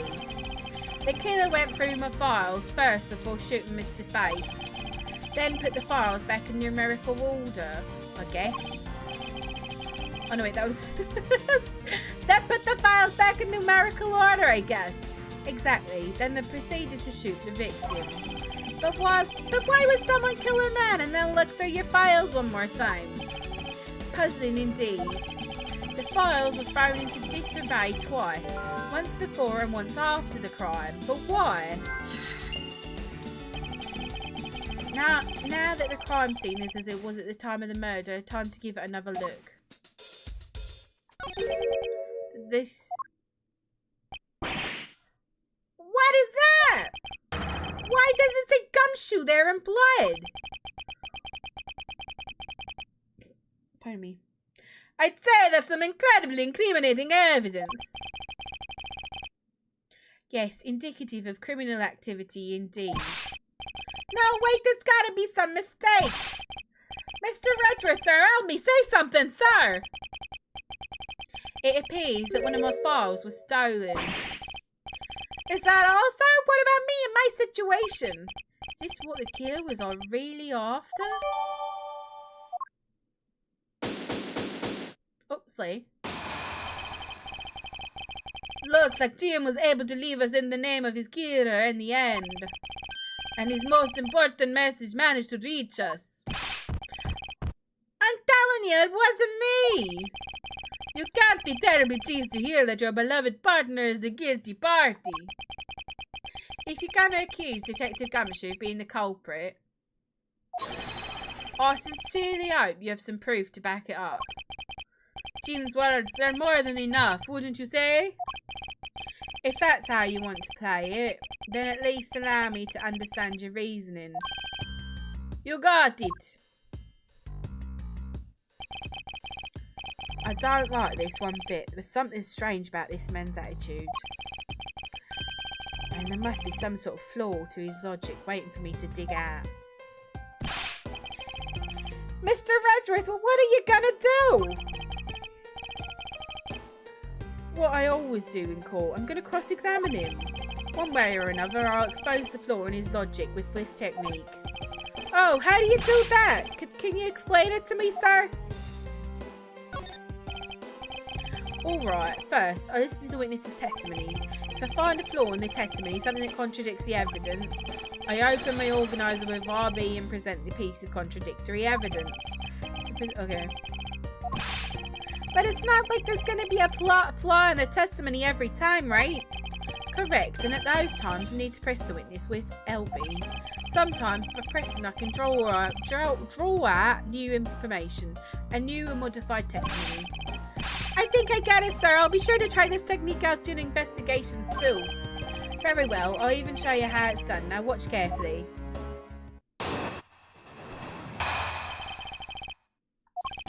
Detective Gumshoe, you stole Jim's gun from him and shot him dead. Furthermore, you messed up the files to make it look like you committed theft instead. That's when you moved Jim's body. It was sitting in front of the bookshelf. But thanks to you, you didn't notice the bloody letters his body was hiding. And it will be by his final words that you will be brought to justice. You intend to argue that the victim's dying message points to his killer. I can hear Jim's voice and he's calling for his killer's arrest. Are you sure you're not mishearing his words, Mr. Portman? There is no way Detective Gumshoe is the culprit here. I will find the flaw in this man's logic and expose it with credible evidence.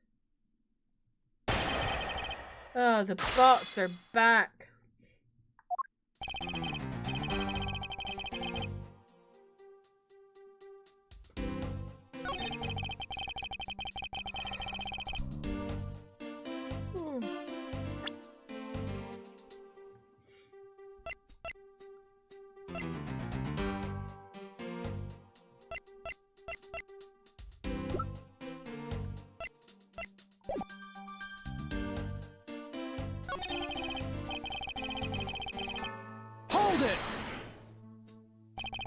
You know, there's something I've been meaning to ask. What is it? Why'd you call the victim Jim, when clearly his name is Buddy Faith? Isn't it obvious Jim is the perfect name for my companion? Jack and Jim, don't those two names go together like peanut butter and jelly? But Jim isn't even close to the guy's real name. Well, Jack and Buddy just sound off somehow. Besides, he was the third of a bunch of guys I decided to nickname Jim. He talks about the victim like he was his pet. Hold it! Do you really think it was necessary to dishevel my shelves twice to do that? That's true. Okay, then maybe his real intent was theft. Hey, are you accusing me of stealing something from Mr. Edgeworth? It's a possibility. Maybe your salary's been cut so short that life is getting a little too rough to handle. I'll have you know that I eat 3 square meals every day, pal. Okay, so all 3 of them happen to be instant noodles, but... Poor thing, what an evil prosecutor you were paired up with, and what a motive, no? Hold it! And why would Detective Gumshoe do such a thing? Because the body was getting in his way. He had to mess up your bookshelf somehow, right? Anyway. Hold it! Why do you think that the killer didn't notice the bloody letters? The body was covering quite well, wouldn't you say? That's how he missed it.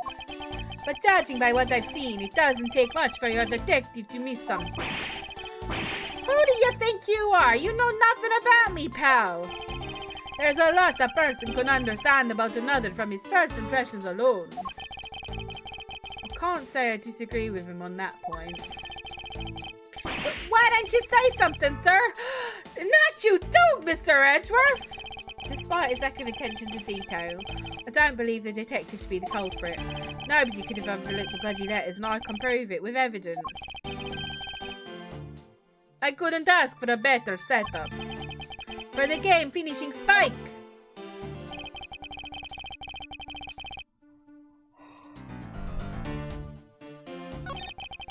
Oh, I've just noticed that this has like progress numbers here, so you can see where you are in the statement, which is really good because in OG Ace Attorney Trilogy it's like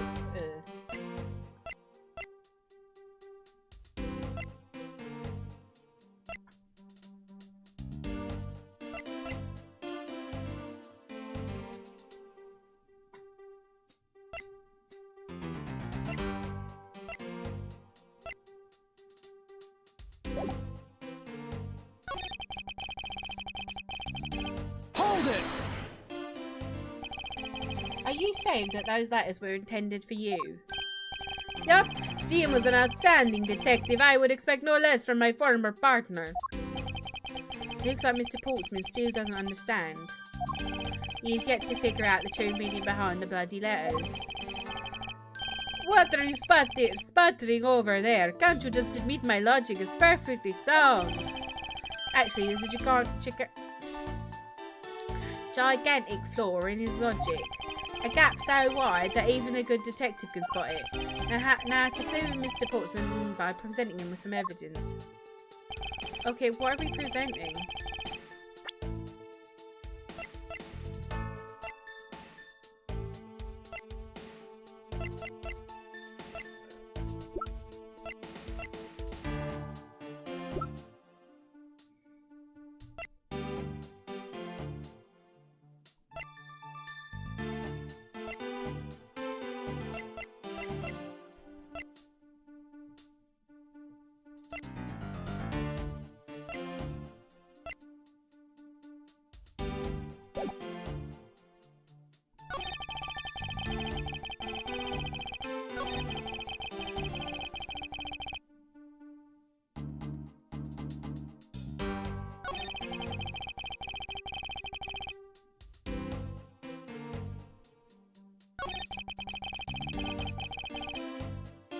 Oh, I'm confused.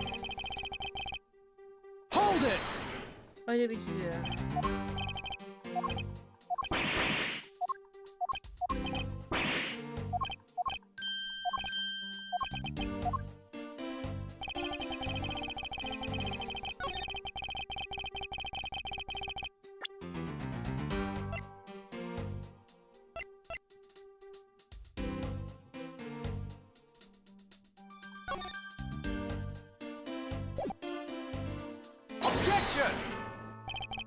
I must object to your line of logic.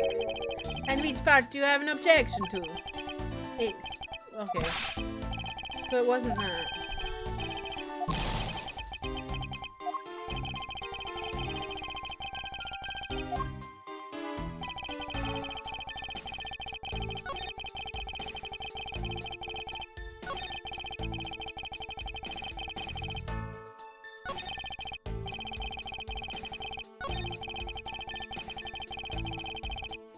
Oh, is it maybe this?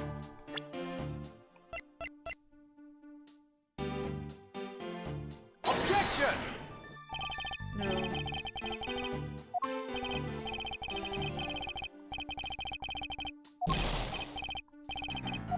This is hard. What? Dave Grohl cheated on his wife and had a baby with another woman? What? Pardonnez-moi?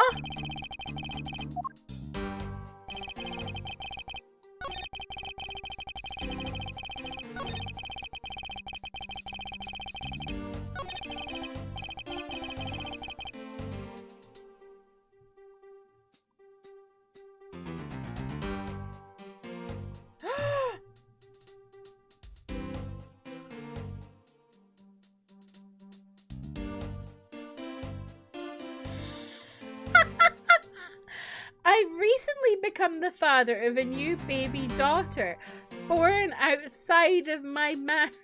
That's one way of saying you've cheated on your wife. I plan to be a loving and supportive parent to her. I love my wife and my children, and I am doing everything I can to regain their trust and earn their forgiveness. We're grateful for your consideration toward all the children involved as we move forward together.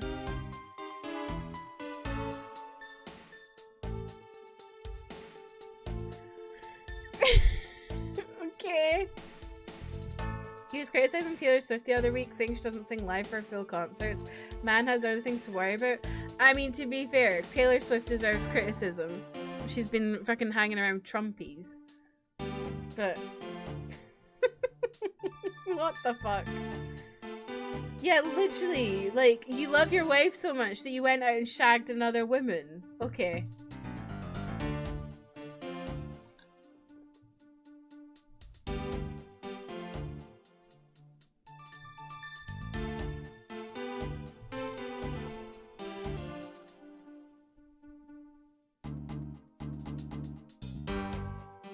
Not really for the singing.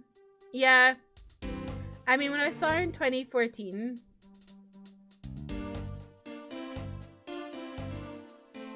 I would say you could tell she was live because it wasn't amazing. Like, the singing wasn't the best singing I've ever heard.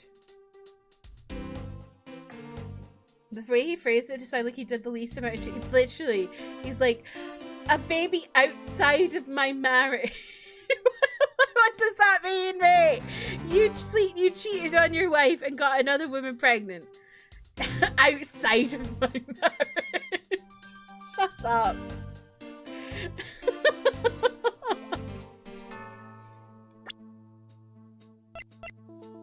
Objection! How is... Oh my god, what is the... what is it?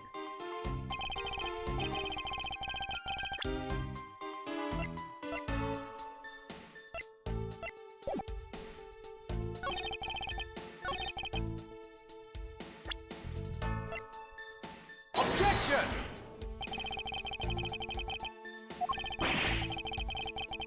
Oh my god, I'm gonna lose it. I'm going to lose it. I don't know what I need to press here.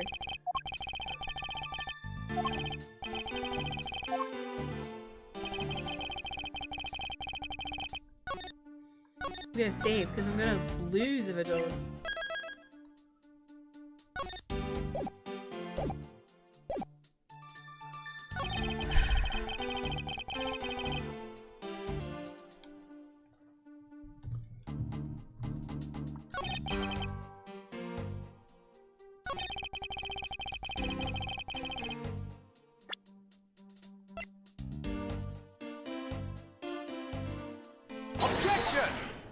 Oh, I did it, thank fuck.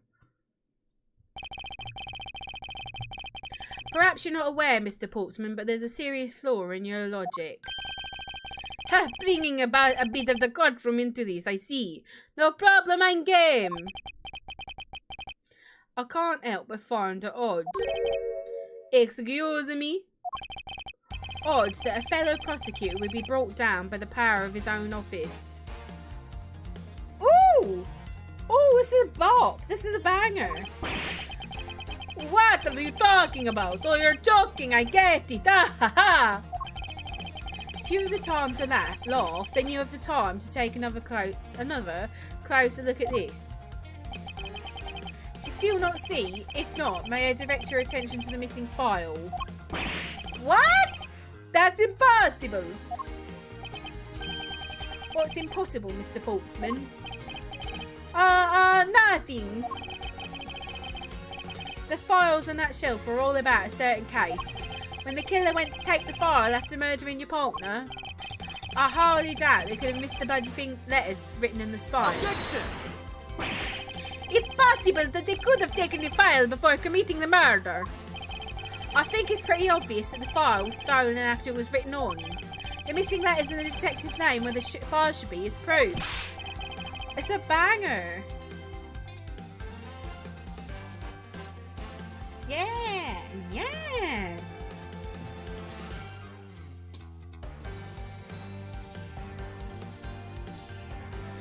Yeah, I mean the S is gone and there's only half an H. If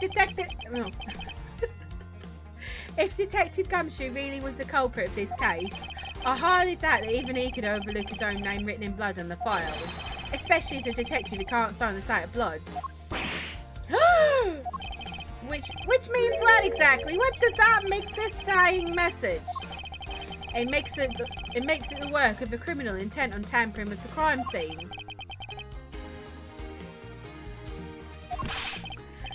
That's so low, I can't believe the criminal tried to pin this whole thing on me, sir. I'm gonna get him, sir. You'll see, I'm gonna have him under arrest in no time. Well, Mr. Postman. Ha ha ha ha ha! Brilliant, absolutely splendid. Logic deserving of Olympic gold. I appreciate the praise, but it doesn't change the fact that your reasoning is flawed. Man, you win some, you lose some. And that's how life goes. Glad everyone's so cheery, even though I feel more dead than alive. Ah, but you know, it really is a shame. I really didn't want to have to bring this up, however. It's beginning to sound like a vampire. Wait, what? I missed it. Oh! My God, hold on me for a second. Who has the key to this office? That would be me. But Mr. Edgeworth just proved that I'm innocent, pal. What's going on? That's absolutely right, and I acknowledge your innocence. Then why do I sense that you still have something to say? What is this man doing? Well, I was thinking, did you know that there is one other person with the key to this office? One other person? Hey, you there! Yes, sir. What is it, sir? Would you kindly fetch and escort that lovely young lady here for me? His accent is a lady.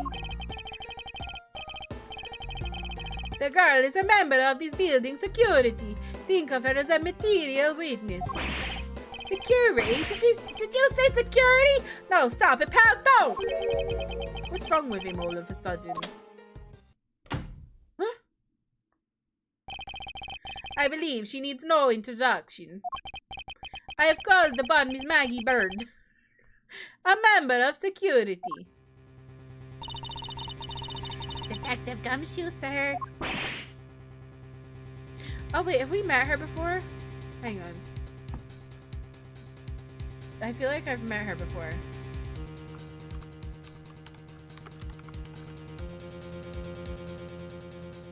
Oh my god, I have. I can't remember her voice though. Shit. Maggie! Miss Bird is a security guard on watch today. I see, and your point is... Oh my god. My point is that she could very well have used it. And by it, I mean the master key, which can open all the office doors by this building. He's literally gone Eastern European. It's so bad. What? If you are not the guilty party, Detective Gumshoe, then the only person with access to this room is Miss Bird. How dare you! I would never sneak into someone's office.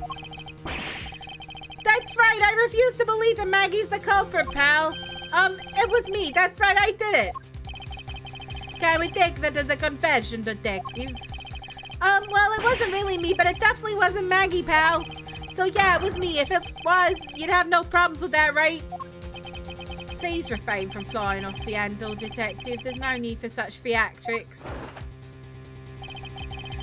Listen to your boss, detective. He understands what I'm saying here.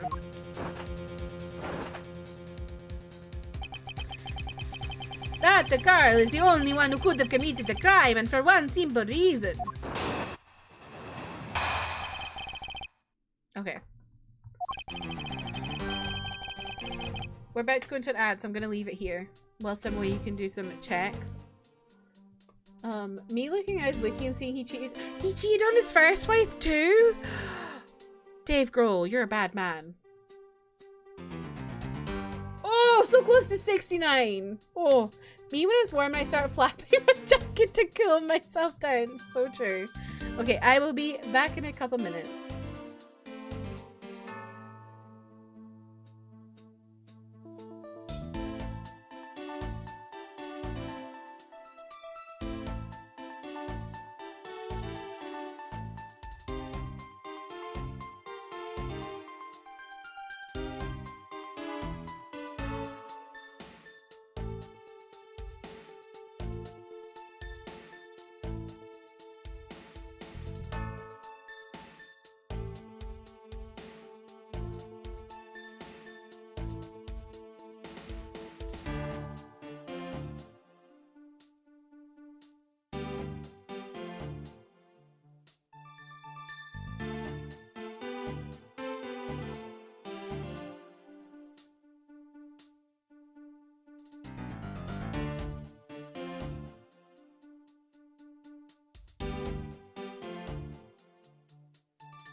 Hello, I'm back. I've got a sore back.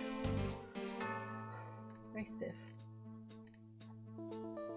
95% curse. Oh dear, James. Dear. Okay. It's pretty obvious that Mr.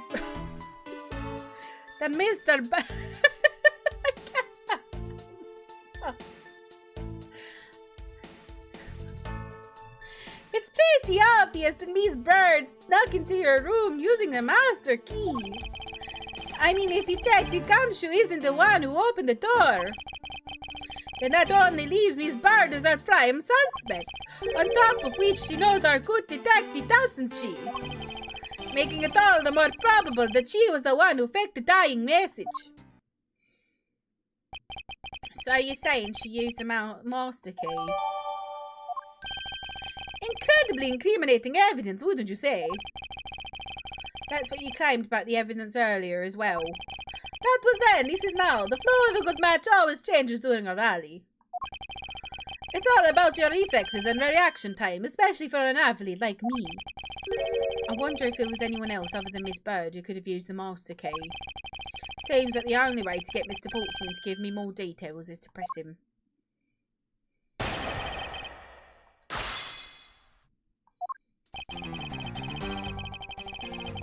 Hold it! Are you sure Miss Bird is the only member of security who could have used the master key? There is only one person on staff at this time of night, and tonight she is it. Isn't that right, Miss Bird? That's true, but I wasn't able to use the master key at the time of the crime, sir. Wasn't able to? What's that supposed to mean?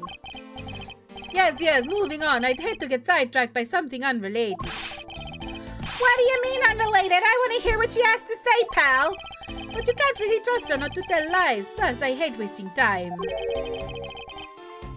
Should I hear Miss Bird out? Yes. Not so fast. I, too, am interested in hearing what Miss Bird has to say. Didn't I just say it'd be a waste of time? We don't need to hear her lies. I'll be the judge of that. Miss Bird, if you please. I discovered that the master key was missing at around 1 AM, sir. What do you mean missing? As in, it wasn't anywhere in the security booth, sir. The killer must have stolen it. Mr. Portsman, I believe this to be an important piece of testimony, don't you? I can't believe someone like you would be taken in by such words. I'm not lying, sir. If that's the case, then I'd like to know why you have the master key now. I don't quite know. It just appeared all of a sudden, sir. Likely story. And where is your proof that the key was stolen to begin with? I bet you just forgot where you put it and then found it again. I never lose things. I can practically guarantee that. With me, if something disappears, it's usually because someone stole it. Yeah, pal, trust me, you don't want to test just how bad our luck is. Unfortunately, I can't deem this piece of testimony as conclusive. Glad you agree, Mr. Edgeworth.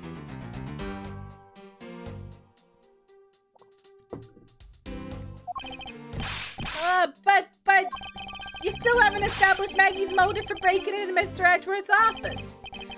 Her motive? Didn't we already establish that it was theft?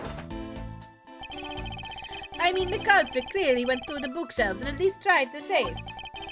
It is as Mr. Portsman says, Detective. I can't ignore the fact that all the evidence points toward a motive of theft. But I'm done taking blows. It's time to counterattack with a few facts of my own. Hold it! I concur that the culprit's motive seems to be favoury, however. Glad to hear that the great Miles Edgeworth is in agreement with Lord me. However, with regard to the investigation of the bookshelves and safe...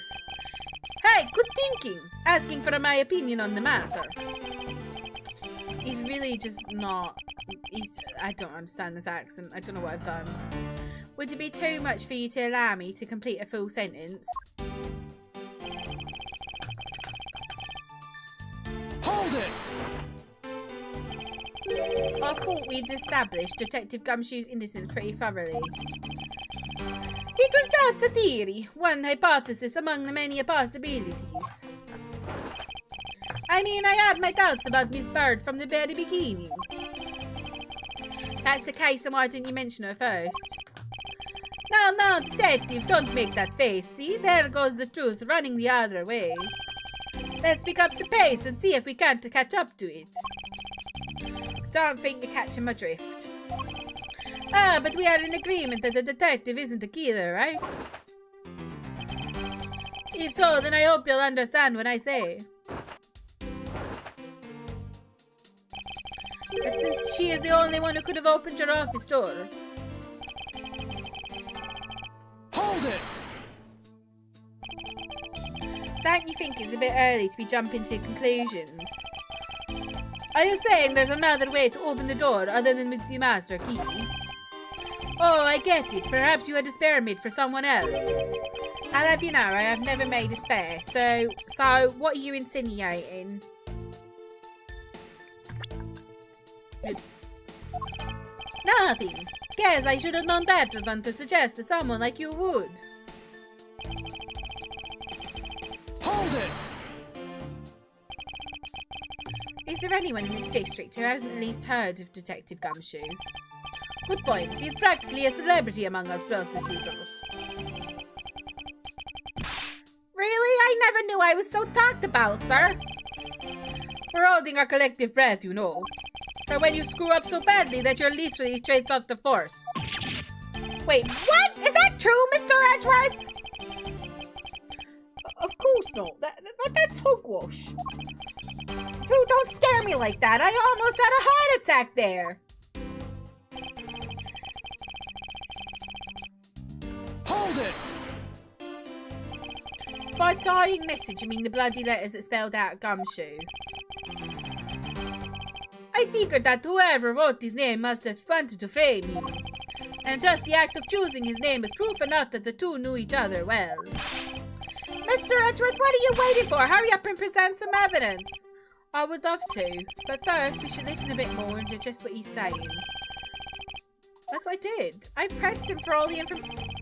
I've pressed him for everything.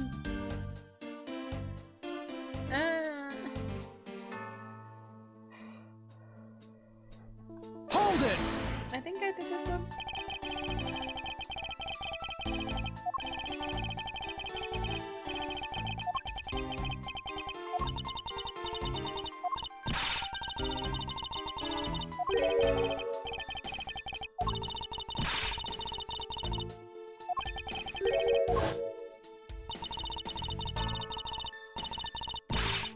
Objection!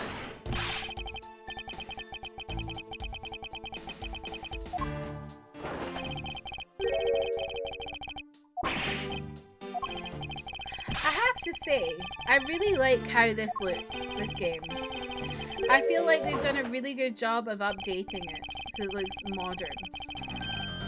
But also keeping like the old kind of, like they haven't changed the art style or anything. It just looks a lot more like clean and modern and good. What do y'all think?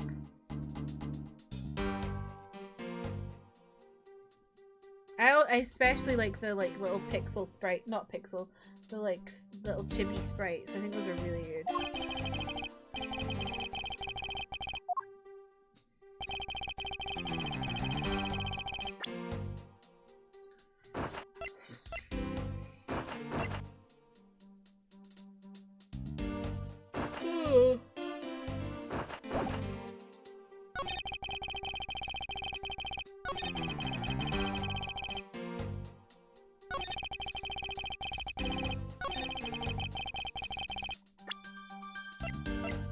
Objection!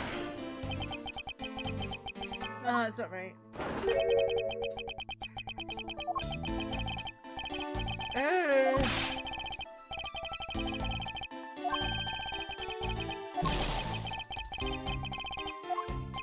so bad.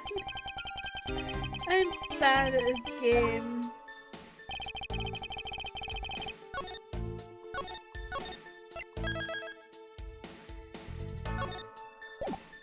Never ask me to represent you in court. I would do terrible.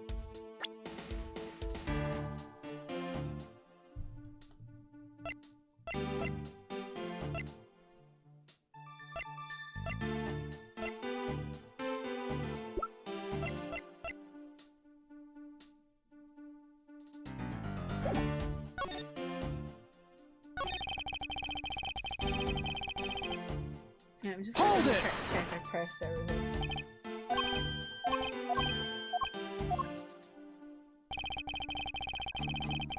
Hold it!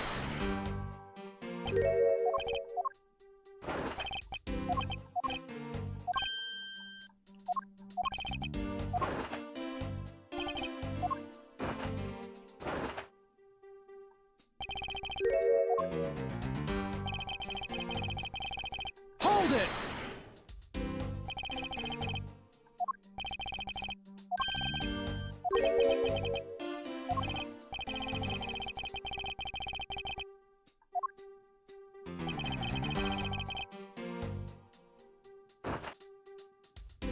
Hold it!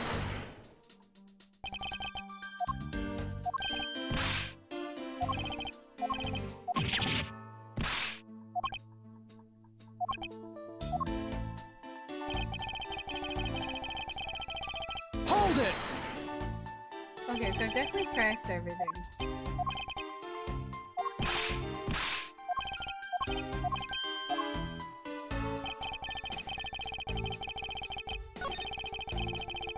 Maybe it's that final message.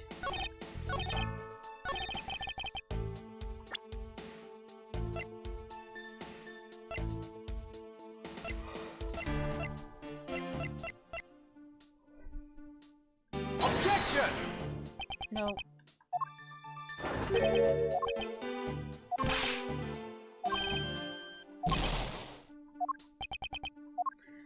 Ah, I'm stuck.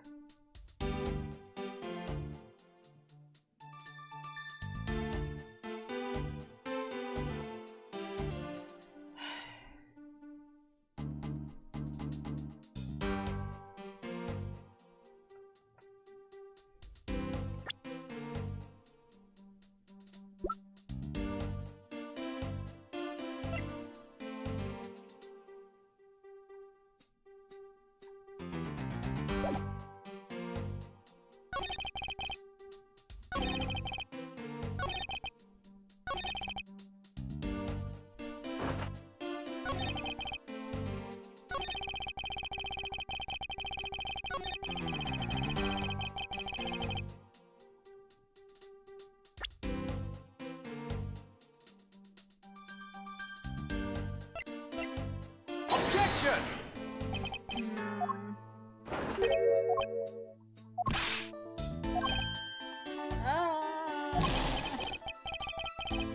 I'm actually so bad at these games.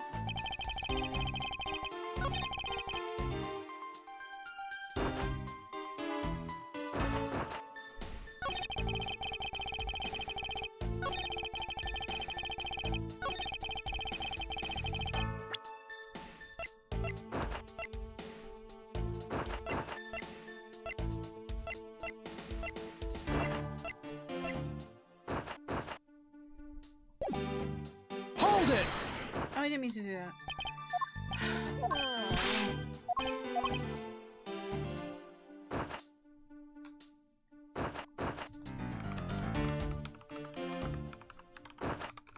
I'm pulling up a guide now, I'm confused as fuck.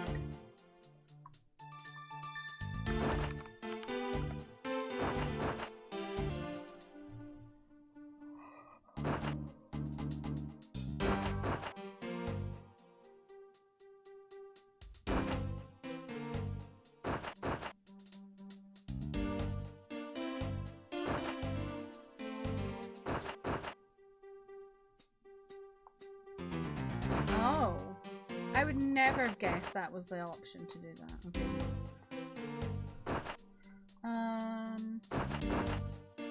No worries, Esther. Thank you for hanging out. Have a safe drive.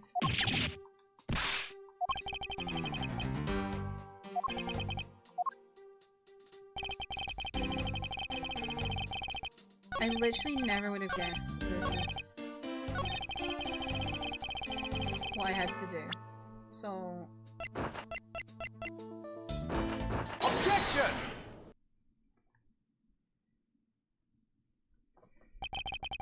Do you wish to continue insisting that Miss Bird was set on stealing something? Why not? It's the truth, after all. It was also by your logic that we came to the whole thievery conclusion anyway. That may be, but you also must be aware of the fact that this safe is a secret safe, the existence of which is only privy to prosecutors. Whoa! Cat, welcome in. You need a coffee. I can't offer you coffee, but I can offer you some apple tango. I hope you're doing well. Thank you for the 95 stream streak. I find it a little odd to believe that a hidden safe was a part of a cunning plan. But she could have found it by accident when she was turning everything else upside down. I hardly doubt that. I'd say the culprit knew exactly what they were looking for. After all, only the bookshelf and the safe were targeted. Nah! Yeah, even I didn't know about that safe, pal. And that means there's no way Maggie could have known about it either. Then are you proposing that the killer is a prosecutor?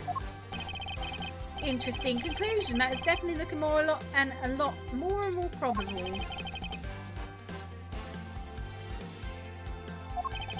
What's wrong, prosecutor? Do you have a different suspect in mind now? Aye. Curses, why? What made you? What's with the angry face all of it? No. What's with the angry face all of a sudden? It's all my fault. What do you mean? It's Jim. He knew about the existence of the secret safes. What did you just say? We were partners, like inseparable conjoined twins. That's why I told him I filled him in on the secret safes. Then that means...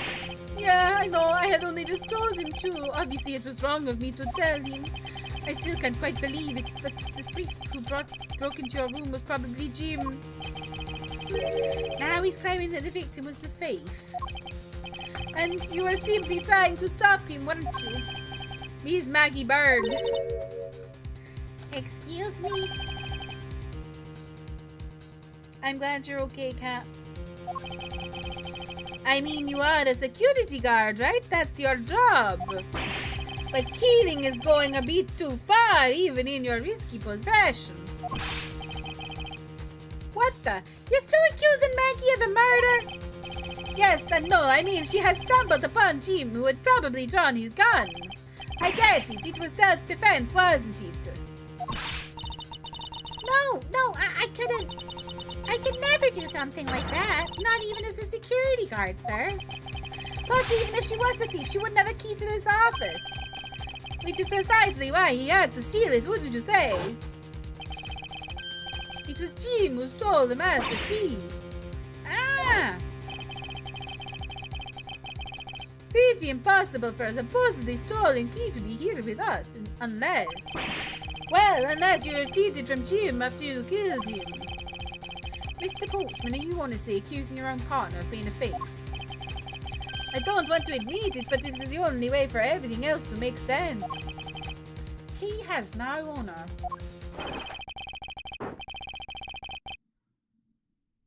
Now then, I think we are done here. The investigation waits for no man. Would you people be so kind as to see yourselves out? You can't... No. You can't kick us out. This is Mr. Edgeworth's office. Ah, but I am the one who's been assigned to this case. You are all suspects of varying degrees and therefore ineligible to run this show. Listen, pal, how many times do I have to say this? Maggie can't be the culprit. Detective Gumshoe, calm yourself. Like, I literally love these little chippies. They're so, like, these portraits and stuff. Like, they're so cute. Look at Edgy. He's just adorable. We have no choice but to accommodate his requests for now. Haha, thank you, Mr. Edgeworth. At least one of you understands. Now then, if you could remove yourselves from my crime scene, I'd be most grateful. Mark my words, Mr. Portsmouth, we will meet again. If that's a formal request from the legendary prosecutor himself, then I suppose so. Now don't disappoint me, you hear? I feel like I pick the most, like, difficult accents for myself.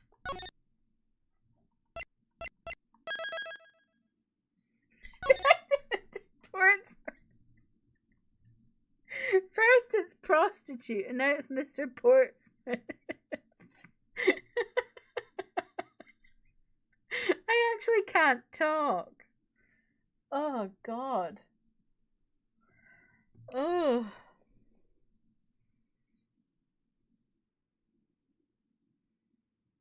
I checked my phone in the break and I had so many messages from my friend Isha about her watching Kin Porsche.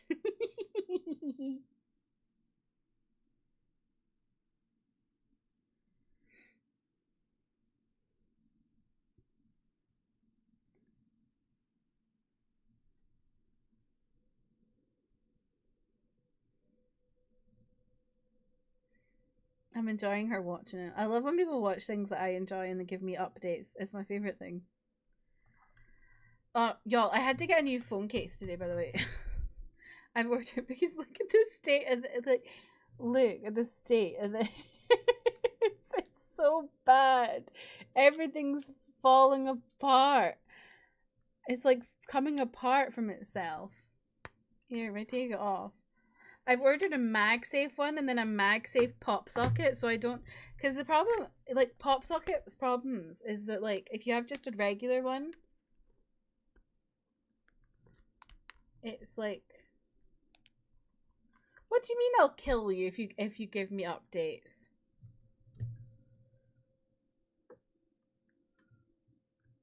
Like, it's so it's just coming apart. So yeah, I had to order a new one.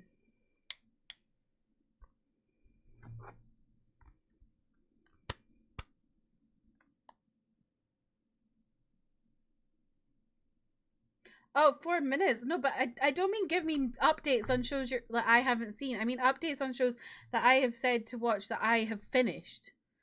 That's what I mean.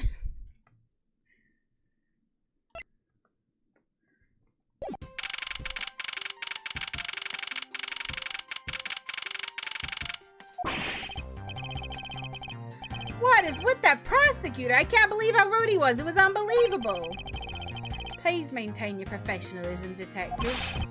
I'm gonna find some real solid evidence proving Maggie's innocence. You'll see, sir. But we've been kicked out of the crime scene, sir. True. So then what now? Looks like my life's fallen into another gigantic ditch. Do not despair, Miss Bird. We can overcome this as well. I love that she's got that fucking scary thing on her t-shirt. There are many other places and things we should be looking into anyway. Ah, really, sir? For example, this hallway. The linchpin of this argument against Miss Bird is related to the Master Key. In that case, this hallway is the perfect place to look for more information. Regarding the mystery surrounding my door. Okay. Like, this is so cute. What is a basketball hoop doing here? Hey, didn't this used to be outside next to the building a long time ago? So when and why was it moved indoors? I don't remember exactly, but I saw one of the officers drag it up here recently. Drag it? I heard that it wouldn't fit in the elevator, so the poor guy had to bring it himself. All the way up to the 12th floor. Internet should be installed the week we move, so I should be able to be here on the Friday. Nice! It looks like you're in quite the pinch, Mr. Edgeworth. To be sure, a murder within the walls of the prosecutor's office is no trifling matter. We must find, apprehend, and punish the killer accordingly post haste. Sounds like a messy case you got in your hands. If you ever feel lost or need some advice, my door is always open. How gracious, I'll keep your offer in mind. Who is this guy again? Oh my god, the bots! Is everything alright? Yes, sir. You must know I weighed myself this morning and I'm finally at 154 pounds. Congratulations, but I was asking about the hallway in this room. Oh, everything's okay, sir. A word of advice, stay focused or you may start to lose even more weight. What is a basketball doing here? That's Mr. Portsman's prized possession, sir. I heard he also plays soccer, dodgeball, and even tennis. Not a single one of these sports is suitable to be played in Norway.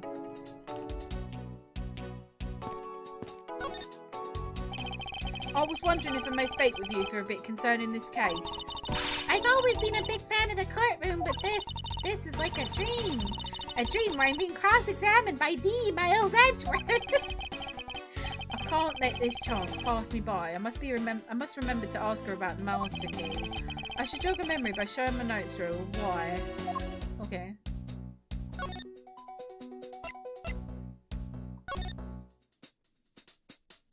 I've not even looked at this. It's the master key to every office in the building. Okay, great, very good. So, when did you discover that the master key was missing? By the time I realized it, I think it was around 1 a.m. And I noticed it was back around 2:30.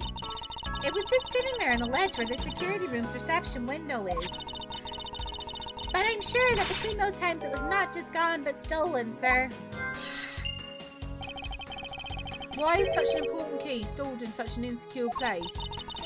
It's not like that, sir. We always keep the key further inside the room away from the window. Always, you say, except for this time, correct? Well, I admit it was a bit careless, but I had my reasons. I left it out because I was sort of using it at the time. It was after I'd used it that I left it sitting out on the ledge. She used the master key? You ever met the victim before? Well, I've seen him a couple of times before when I had to go to Mr. Portsman's office. Mr. Faith was always playing basketball with Mr. Portsman, sir. That sounds like fun. Just once I'd have loved to play with him. Sounds like fun, but the only person ever taking a shot was Mr. Portsman. All Mr. Faith ever did was pass him the ball, sir. Ooh. On second thought, I don't think I'd have fit in at all that well with him. What did you mean by you used the master key? Oh, I had to use it to open the door for this prosecutor who had forgotten his key.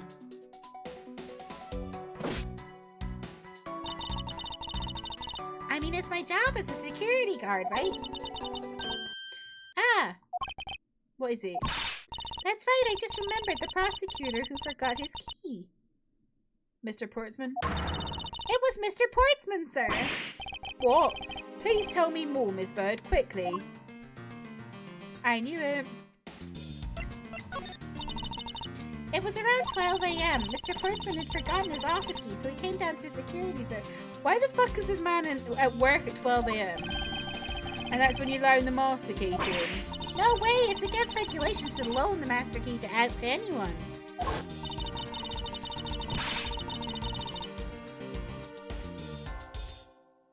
I walked with Mr. Portsman to his office and opened the door for him personally, sir. I see. And then what? What happened after that? Well, he called for me to come close up to his office as he was leaving to go home. That was around 1:30 a.m., I think. So, in summary, for the sake of one forgetful prosecutor, you used the master key twice tonight.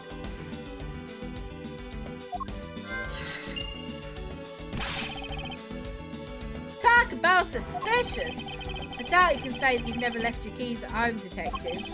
I think this calls for a thorough investigation and examination of Mr. Portsman's door. Door? I don't know why I said it like that. Door. Miss Maggie Bird, correct? I take it that you were an acquaintance of the detective. She was under my supervision back when she was still on the force, sir. One day she got caught up in a murder and things started going downhill, so she quit. But I owe a lot to Detective Gumshoe for introducing me to my current employer. Or so I thought until a few hours ago. Right before I was about to clock in for the night. You got caught up in this whirlwind of a case, correct? Don't worry, miss. My whole life has been nothing but a whirlwind of bad luck and failures. Since I was 6 months old when I fell from the 9th floor of my apartment building. What? I've been hit by all sorts of vehicles, gotten sick from all sorts of foods, failed at almost every test I've taken, experienced almost every kind of disaster, and now I even managed to be named a criminal just when I've become a security guard. What do you mean you fell from the 9th floor? That's a lot to go through in one lifetime.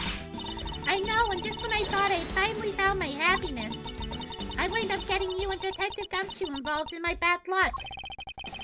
You don't need to worry about me, Ms. Bird, nor do you need to worry about yourself. I will solve this case and prove your innocence. All I ask in return is for your cooperation. Yes, sir, Mr. Redwood. You can count on me. I'll do all I can to help.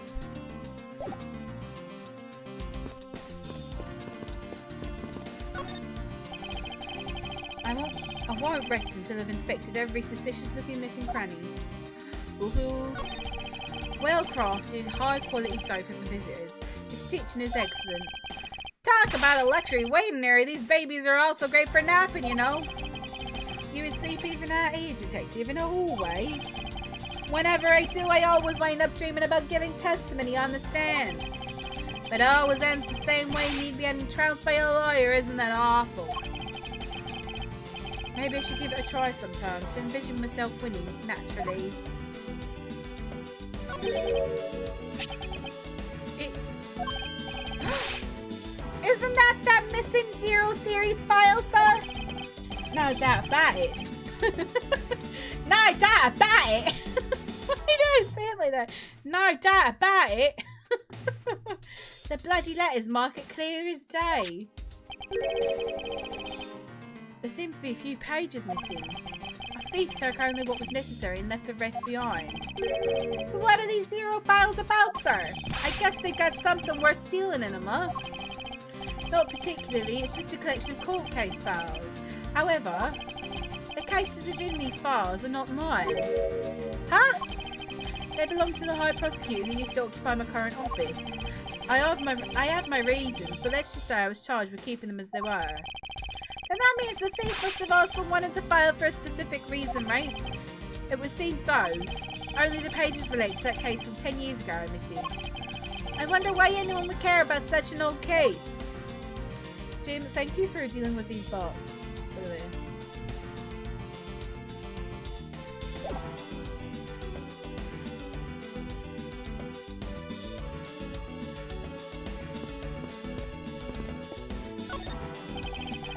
I won't rest until I've inspected every suspicious looking cranny.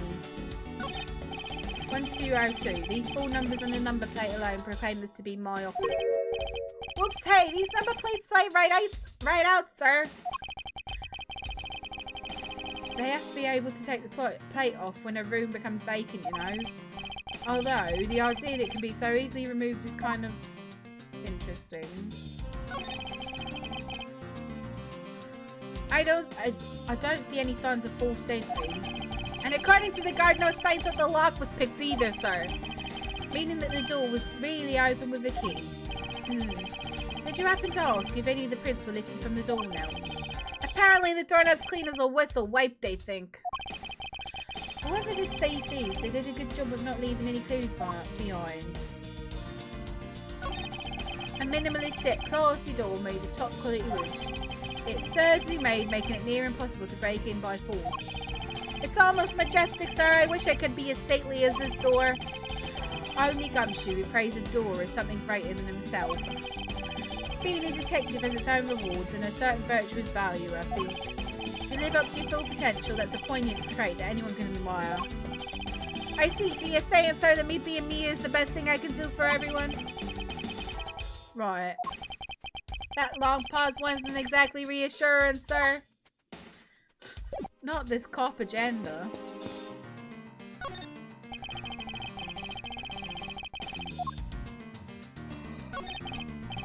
Room 1203. I take it that this is Mr. Portsman's office. Yeah, you can't mistake it because of that basketball hoop, sir. Oh, that reminds me, Mr. Portsman actually wanted room 1202 really badly. But since you were already occupying it, Mr. Edgeworth, we put him next door, sir. So why was Mr. Portsman so particular getting 1202? I'm not sure, but I bet it's because of something like his birthday is December 2nd. Yep, that's gotta be it. I can't think of another reason why. I could think of at least 3. Why am I even wasting time thinking about this? I bet there's something to do with, like, the offices have, like, swapped doors or something, like... Someone swapped the number... Oh! I figured it out! I figured it out! I figured it out! I figured it out! Maggie let him in the room because he went and swapped the door numbers. I'm so good. He swapped 1203 and 1202, and Maggie opened 1202, but it was numbered as 1203.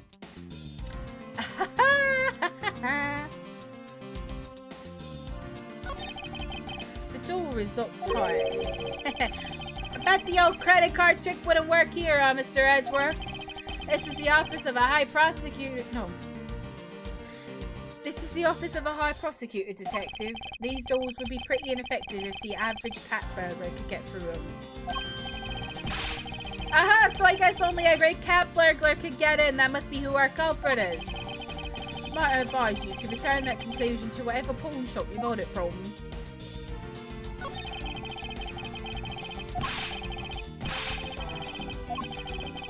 We read this about the door.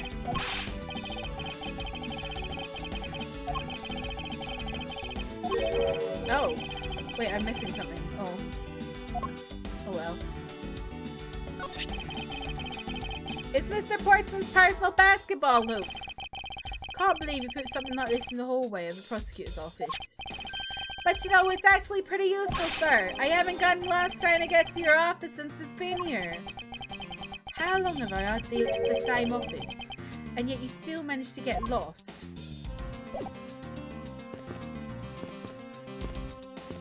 I'm telling you. Fine, this is the thing.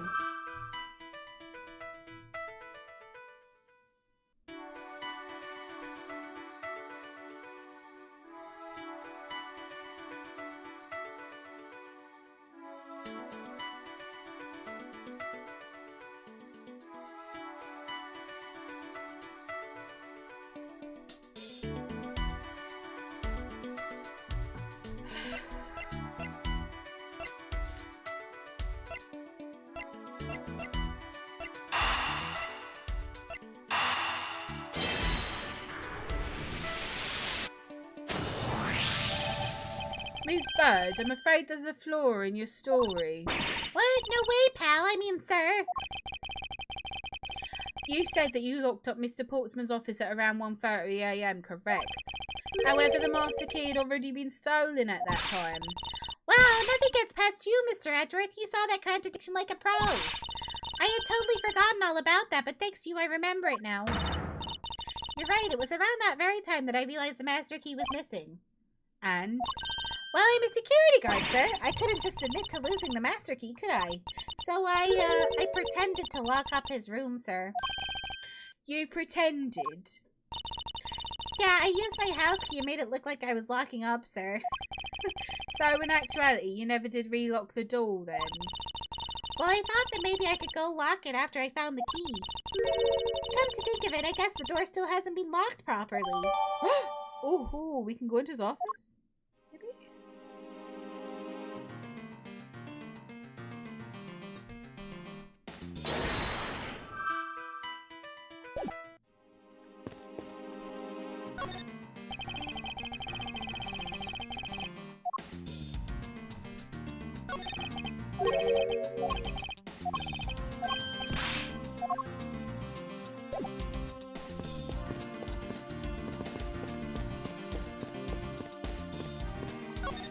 Wait, I'm not finished investigating this.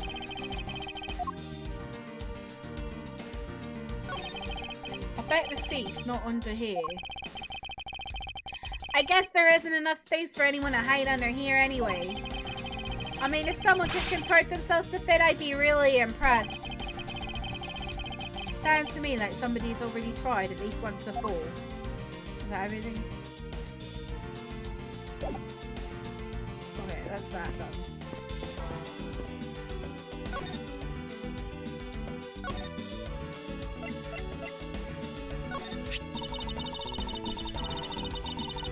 I've had to open Mr. Portsman's office up for him a number of times before. I've also had the chance to see inside of his office on a number of occasions, too. He's got shelves upon shelves of sports memorabilia, trophies, and awards in it. To the point where it's almost beyond gaudy, sir.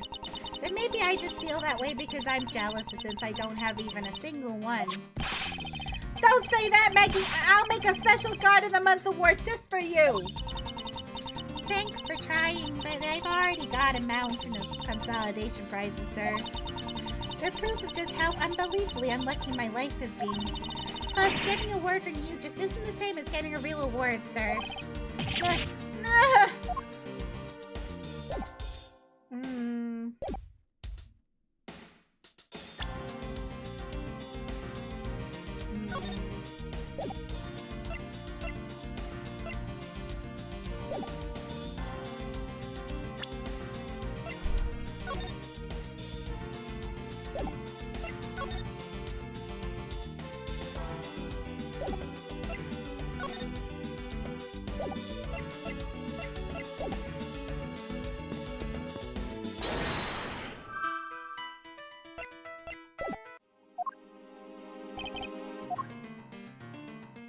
Oh, I can talk to him?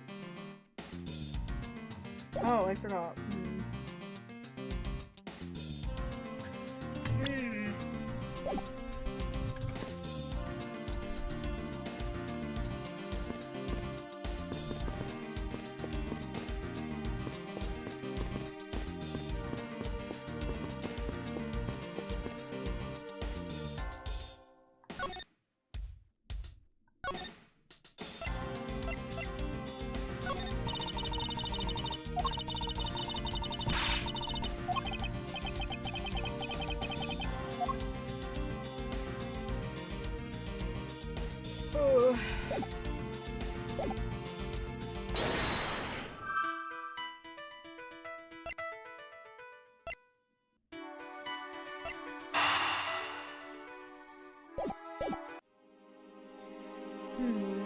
I don't know.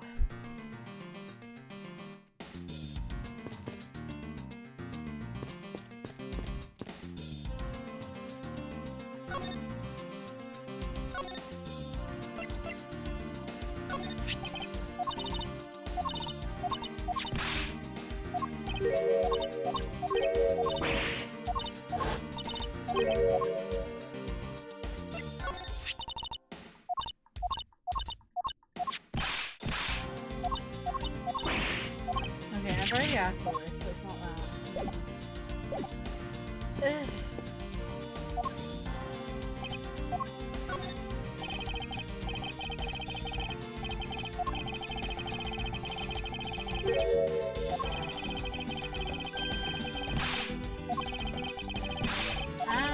Get me out of this. Oh wait, I can autoplay?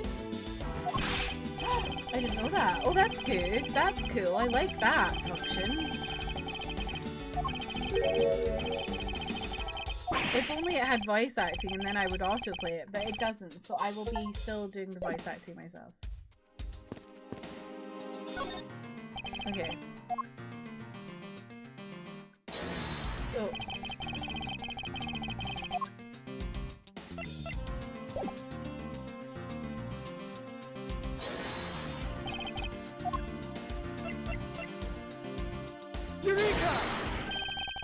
Ah! There's a contradiction here between reality and the evidence. If what Miss Bird said is true, then why is this door locked tight? Huh? You know, you're right! Miss Bird, are you sure you didn't relock this door? I am certain of it, sir. And I don't think Mr. Portsman noticed it himself that I hadn't. Which means what, sir? It even means he actually does have the key to his office, or that the door Ms. Bird opened wasn't this one at all, but a completely different one. She opened a different door, but how can you prove that? There's an easy way to find out. All we need to do is we need to examine number plate. The prints on the number plate. They will tell us all we need to know. Everything? Really? Like what, sir? Like, well, for oh, never mind. Well, we know.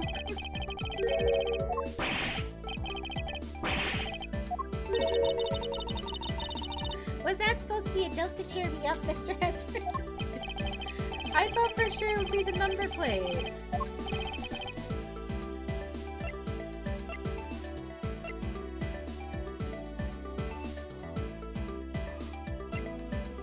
It's all about. If we examine the fingerprints on the master key.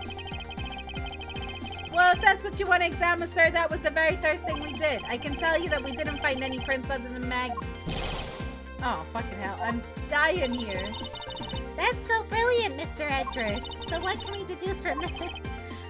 Well, I'll tell you what I deduce. I think this means that the culprit wiped their prints off. Fuck. Yes, that's exactly it. I'm glad you were able to come to the same conclusion. However, the more important so bad. No! Oh my god, I'm dead because I clicked it by accident. Fuck me. Ah! Oh, fuck. Help!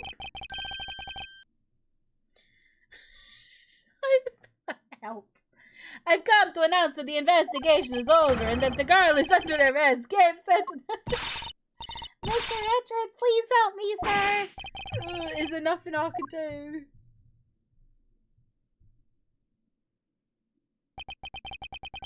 Thus the truth was lost for all eternity. Fuck. Very good. I'm so glad.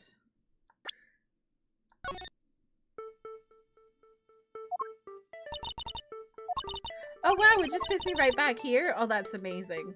I thought I would have lost everything.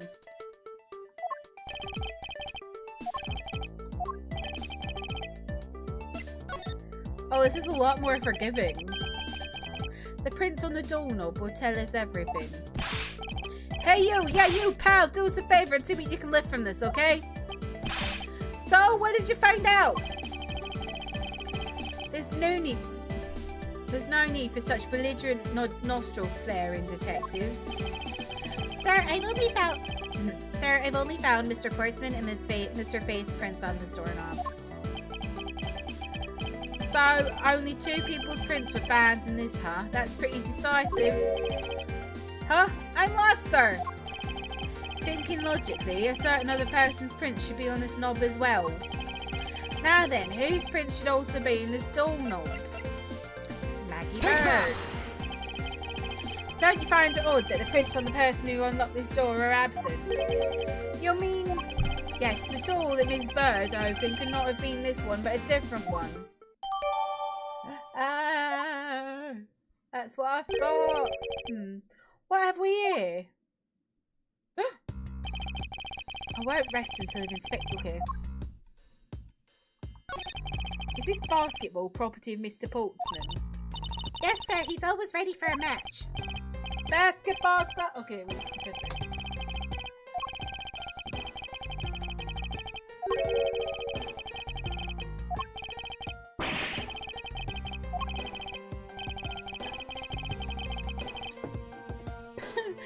Bad, Mr. Portsman. So much to teach him to clean his toys up after he's done playing.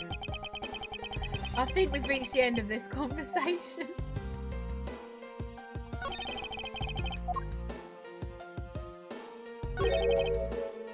What is this? Looks like a scrap of paper. I'll get it, sir. Let's see. Oh, there's something written on it. It looks like a note. It looks like a note. It looks like a note from the victim. I bought the 3 pieces of evidence by, just like we talked about on the phone, but it looks like you're out. Guess I'll catch up to you later, buddy. Yeah, and it's for Mr. Portsman.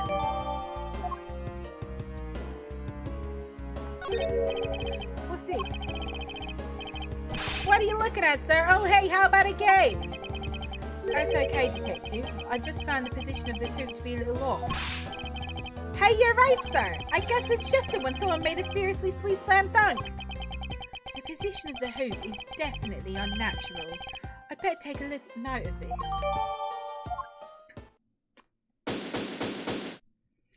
The hoop was moved, and the door numbers were changed to make it look like Maggie was letting him into his office, but he was actually letting him into Edward's office. Poking around in this hallway has actually paid off quite handsomely. Huh? So, sir, in a variety of different ways. I think it's time we had a little chat with the real culprit of this case. You know who the killer is? Wow, Mr. Edgeworth. As long as my logic is sound, then yes. The mastermind behind this murder is none other Mr. Portsman. What? Mr. Portsman? I knew it! That's exactly what my logic senses were telling me too! I suspected it was him from the instant he accused Maggie of being the killer, sir! That is anything but logical. Lady and gentlemen, prepare yourselves. Come what may, it's time to knock on Truth's door.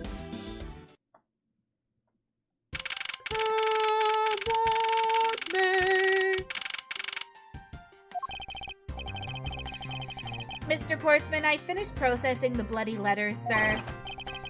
Alright, let me take a gander at it. Press it here.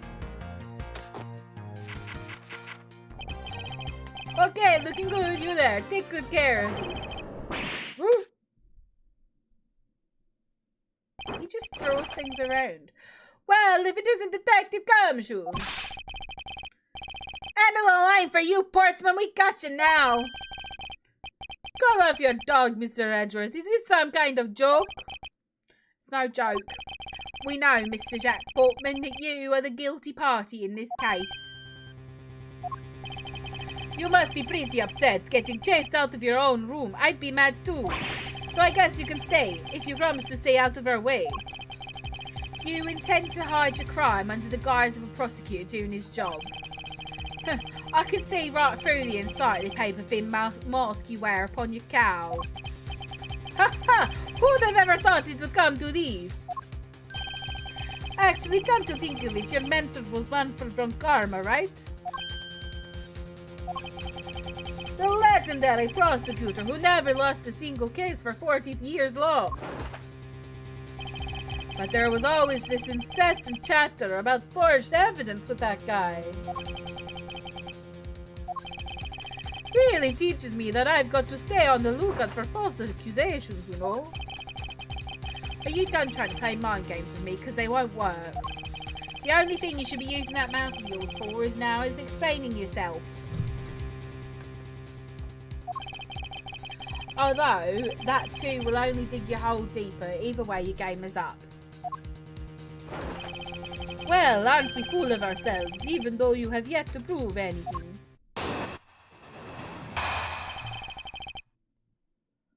Oh, I am so tired today.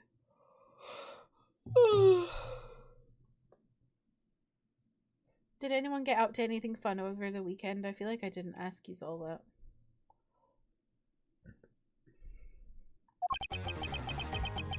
Oh, this music!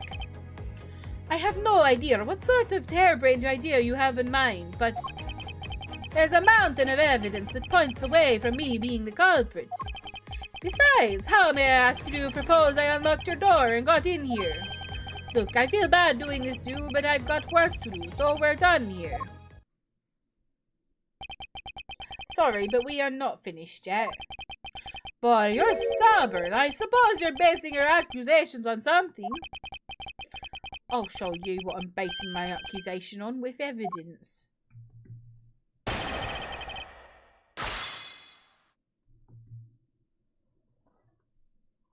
Oh.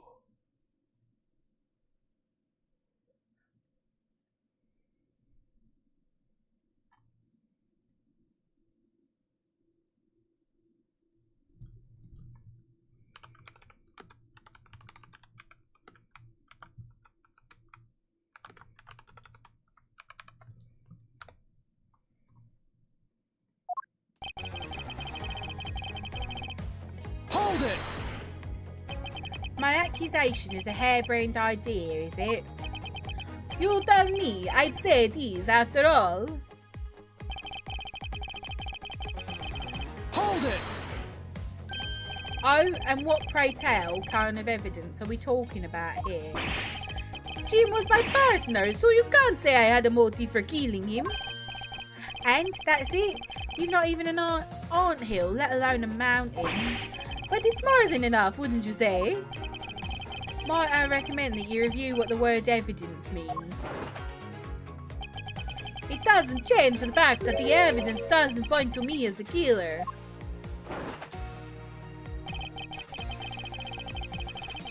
Hold it! Unfortunately, I believe I've already shown how earlier. Your speculations mean nothing, as I still insist that I could not gain access to your room. What should I do now? Should I raise an objection? Yeah, sure. You claim to have no way to open my door. However, is that really the honest truth? Haha! Alright, I'll humour you. Go ahead, shoot. Very well then. I propose that you use this to open my door. Take that! I believe you were able to open my office door with the master key, no less. Objection! Wait. Hold on for a sec. I never laid a finger on that key, as you already know. Precisely. You were able to open my door without lifting a single finger. Well, maybe you did, but only to direct. That's right. You used your finger to direct this person to open my door with the key. Take that! You asked Miss Bird to open your own office door for you, yes? Yeah, I kinda forgot my key at home. Happens a bit too often for my taste, you know. But the room you and Miss Bird opened at that time was not your own, was it? What? You have quite the imagination. But why don't we ask the girl herself whose door she opened, shall we? I'm certain it was Mr. Portsman's door, sir. I checked the number plate to make sure I was opening the right door, sir. See, Miss Bird backs up my story. Yeah, what if you'd misled her, to fool her into thinking what you wanted? Ha! And how do you suppose I did that? By switching the number plates on our doors, for example. That's right, they do slide out pretty easily. Furthermore, you then used one other thing to give a very strong impression that the door she was opening was yours and not in fact mine. It was the basketball Take hoop. that! What? The basketball hoop, sir? It's quite the peculiar fixture in any hallway, let alone a hallway in this building, which is why it left an unusually strong impression on you. It's an object perfectly suited to stick just outside the office of a peculiar prosecutor. Wow! That's very true, sir, because there was a basketball hoop sitting there. I thought the door was opening had to be Mr. Portsman's. There are signs that the hoop has been moved to sit in front of my office, to be sure. I see, so that's how you throw suspicion on people. Thanks for the tip. But I think your conjecture is a little off the racetrack. Now you're just spouting nonsense. I had the girl open my office door. After that, I was in my room the entire time. You don't have a single reason to suspect me. So, he intends to claim his innocence to the end, does he? I'm as pure and as innocent as my jacket. And Miss Bird is as dirty and guilty as the jacket she wears. My jacket's not dirty, I'll have you know. I just washed it yesterday.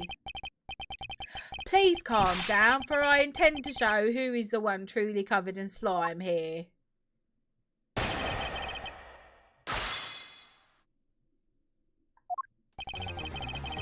Hold it! Nonsense, you say? Yes, because I'm telling the truth here. Hold it! Using the master key, of course. Sure, you have a problem with that? That is what the master key is for, right?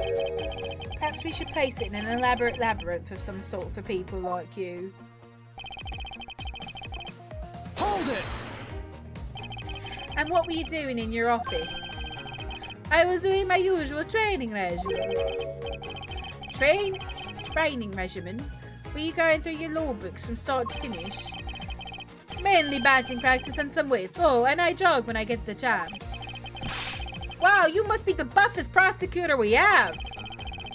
With the weakest legal muscles, it would seem. I was doing my usual workout, so... Hold it! I think I've given you quite a few reasons, actually. Objection! But none of those would stand up on their own. Objection! Then what about all the evidence? Objection! It's all circumstantial. No judge would convict on such flimsy evidence. He seems to be trembling a little. One more little push. All I have to do is find the flaw in his testimony.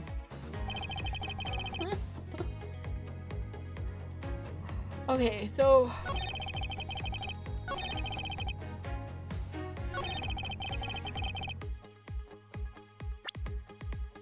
No. Objection! Mr. Portsman, there's a large flaw in your logic. Really? I think it holds up. Oh, okay, no. It's maybe not that one. Maybe it's the one before it.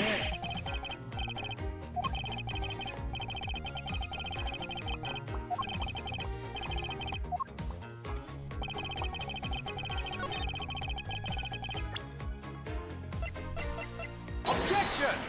There we go. I knew it was the note. I just couldn't figure out which sentence it was. That was a lie. What are you talking about? How was that a lie? This is a note that the victim left for you. A note? It was left under your door, or did you not notice? And right here it says, but you're right. You are not in your room when the victim came to call on you. So then, where were you and what were you doing? Ah! Shall I explain it in full detail for you? You were busy snooping around in my room, the very room you had Miss Bird open for you. That's just nonsense. You have no evidence that I made the girl open your door for me. Oh, but I do. I have very decisive evidence. No way! This is proof positive that you, Miss Bird... Oh, God.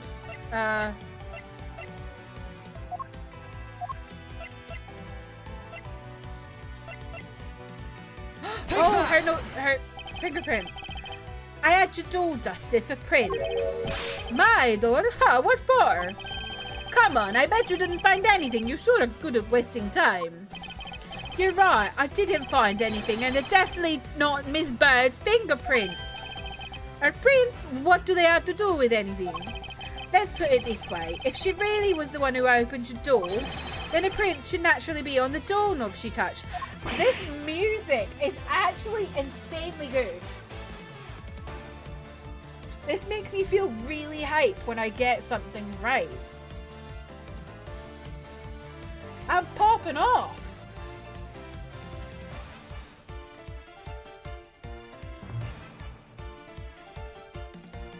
Da, da, da. Da, da, da. Da, da, da. Da, da, da. It's so good. Holy shit. Further, all of the prints on my office's doorknob, have been wiped clean off. I can only assume it's because Miss Bird's fingerprints were on it. Don't you think it's time you gave up your charade? We know you stole into my office with the intent of stealing something from me. And Detective Faith found you out. Possibly because he heard sounds coming from a room whose occupant was on leave. Mr. Portsman, you killed Mr. Faith to silence him. Now I had the misfortune to return when I did. You had to threaten me as you escaped.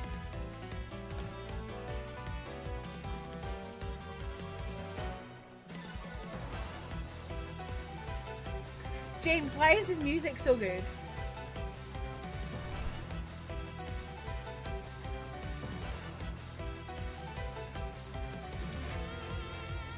Like, so far, in all the Ace Attorneys I've played, this is the best music.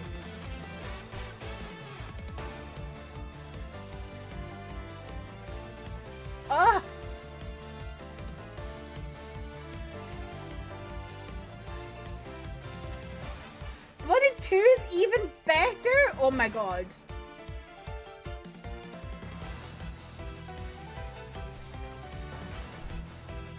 I'm just bopping.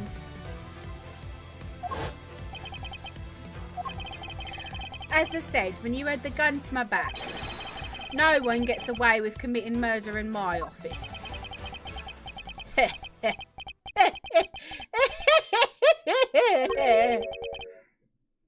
Oh my god!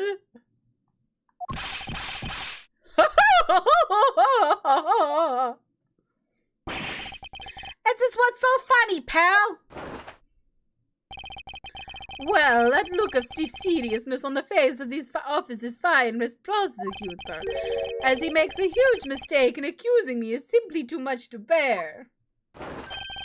There's just nothing else like it in the world. Well, Mr. Edward just explained it all and even backed it up. You're the murderer. Stop trying to be slippery and just admit to the crime already. and as I said earlier, it's so also circumstantial, so full of conjecture. You say you checked my doorknob for prints? Well, I can readily confess that I'd wiped that doorknob down well. Huh? I'm just a little obsessive compulsive, you see. I didn't want to touch a doorknob that you had touched, which is why I wiped the doorknob down as soon as I could after you opened the door. After that, it makes a perfect sense that only Jim's and my own prints would be on there. You just made that up just now, didn't you?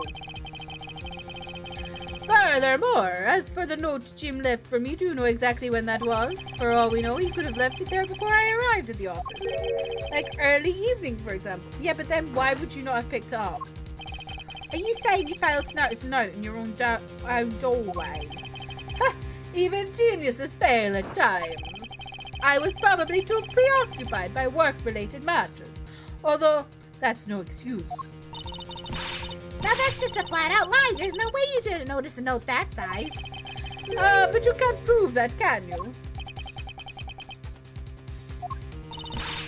Say something, Mr. Edgeworth. Back me up here, sir. Holtzman makes a good point. I can't prove that he didn't simply overlook it. Besides, I have an airtight alibi. Airtight, you say? I only just realized I had one as we were talking. I guess it would have been better for us all if I had told you sooner.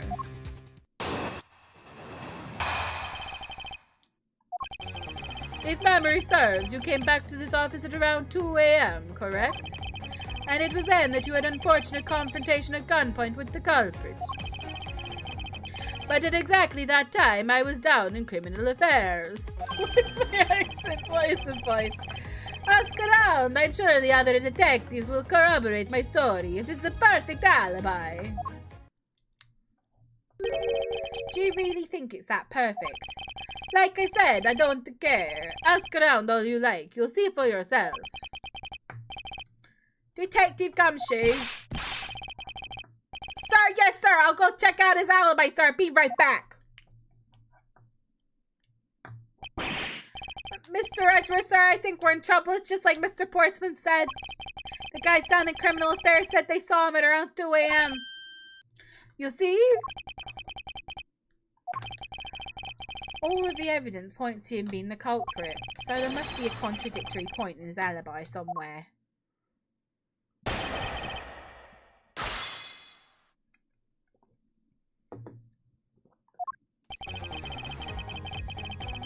Hold it! You were correct, it was around 2 a.m.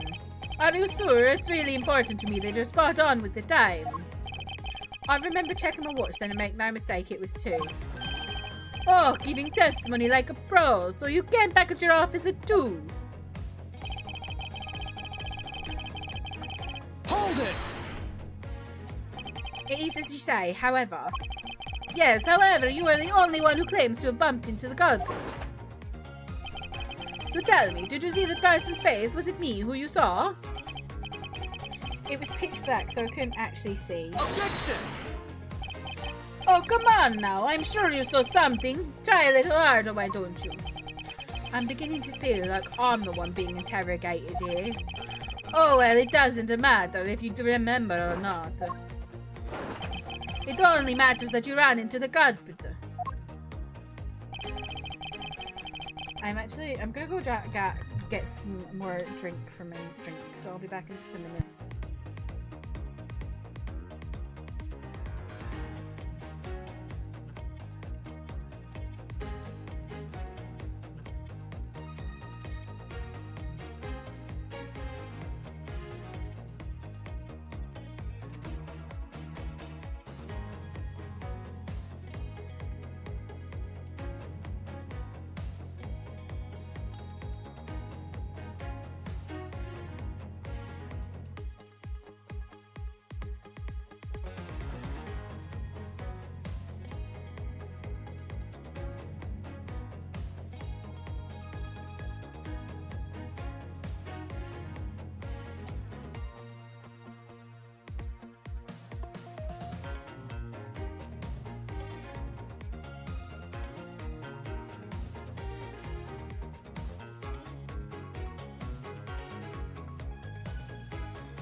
Hello. I was just making myself a drink. This is from the back of my fridge. The ice in here. Made myself a frozen Sprite.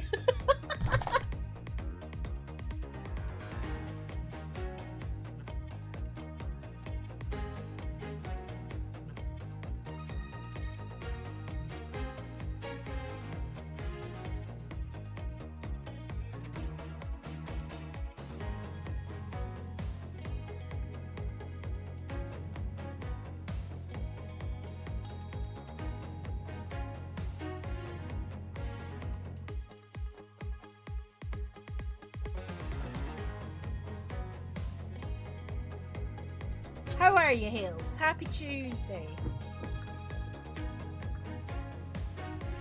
How was your Sunday? Were you at the convention or something on Sunday?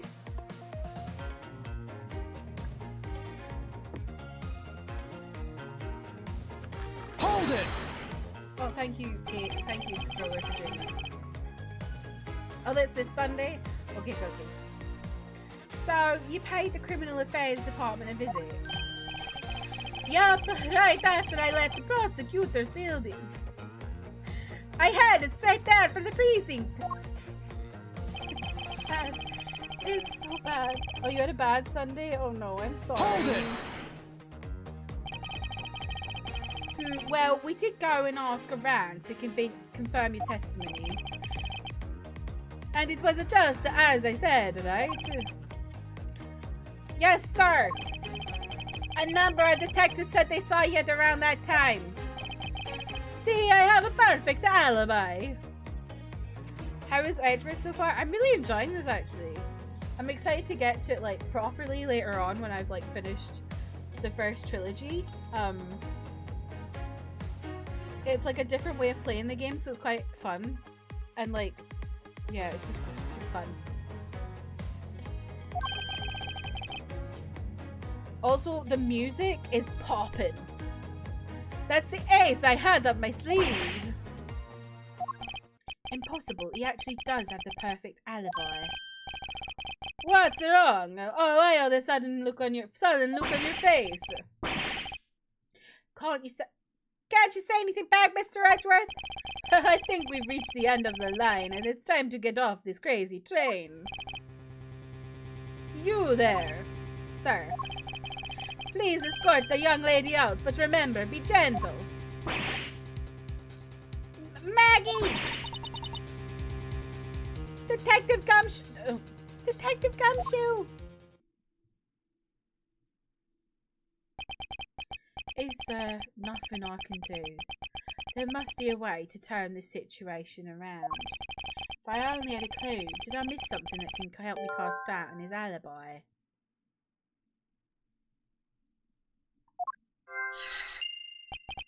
I need to calmly think this through one more time and with logic. Maggie Bird is back. She is now a security guard. At the prosecutor office.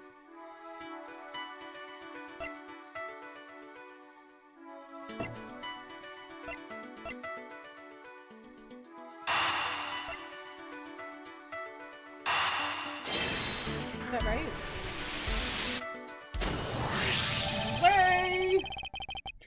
There were 2 bullets left at the scene of the crime. One that had robbed Mr. Faith of his life, and one that nearly robbed me of my jacket. However, the murder weapon only shows signs of one being fired, meaning that it is entirely possible that a second gun was used in my office tonight. But seeing as how the killer had to steal Mr. Faith's gun, I doubt the killer had another gun up the sleeve. Therefore, the second gun could have been a property of an entirely different person, which could mean that there was another person who paid a visit to my office tonight. Of course you can ask a dumb question, Haley. It's probably not dumb.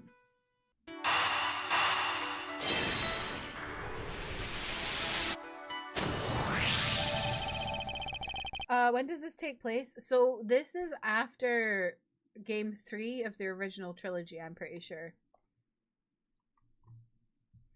Because I was looking it up the other day because I was like, when can I play this game, like, properly? Let me see. Ace Attorney timeline. Do I want to look at this? Oh yeah, I can look at this. This is fine. So, chronologically, no, timeline order. Can I open a new tab? There we go. I'm gonna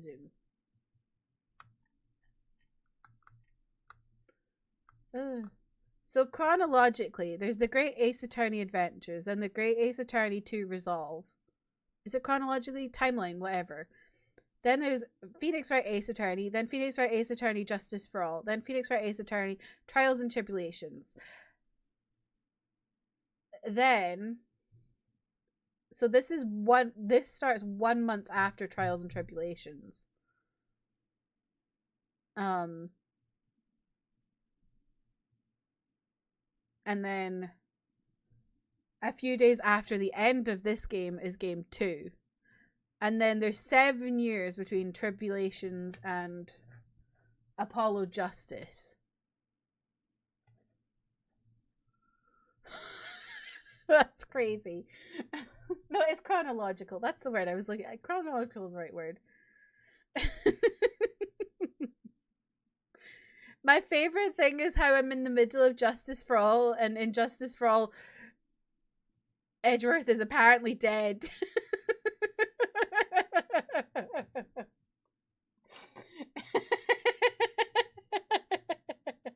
I knew he wasn't. It's just like, what? I'm more just confused why Phoenix thinks Edgeworth is dead at that point. Like, I knew he wasn't because I knew there was all these games later that he was in. So I was like, what does he mean he's dead?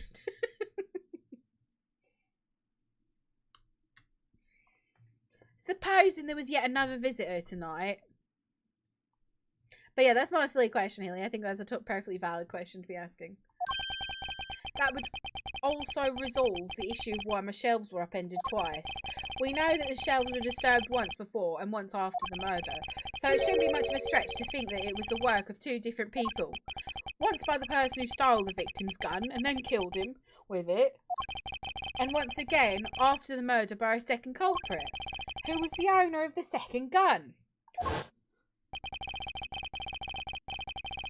If we suppose that the second culprit's gun was the one that was pointed at my back. Objection! Objection!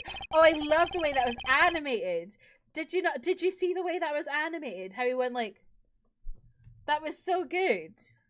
Mr. Portsman, it seems that I need to amend my assumptions regarding this case. I just love these little chibis. They're so good. Great, so you finally come to your senses. Mr. Edgeworth! Sir, what are you saying? This has been a big misunderstanding on my part from the start. I'd assumed that the person I ran into was the killer, but that may not be the case. What do you mean? The person I ran into was just your average thief.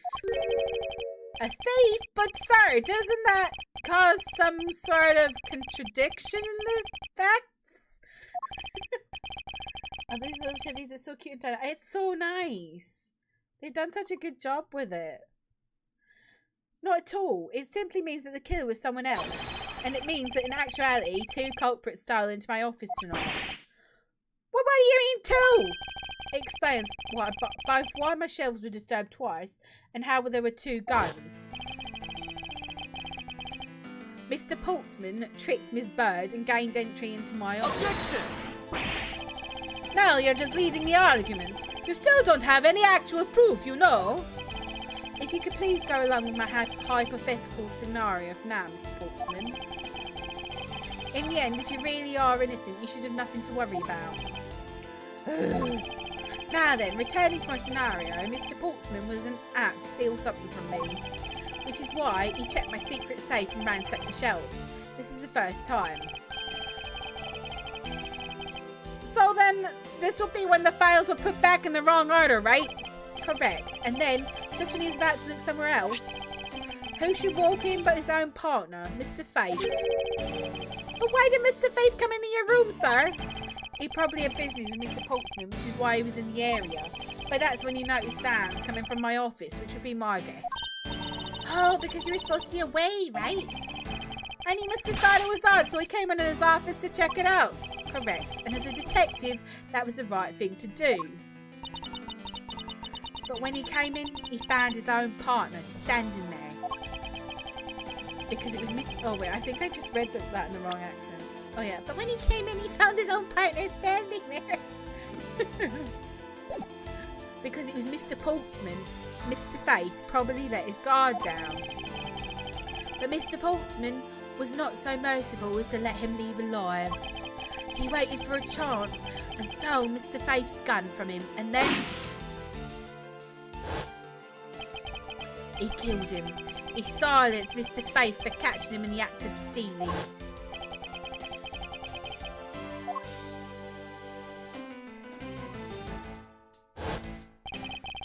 This was the moment in which the first shot was fired, the one that landed in my files.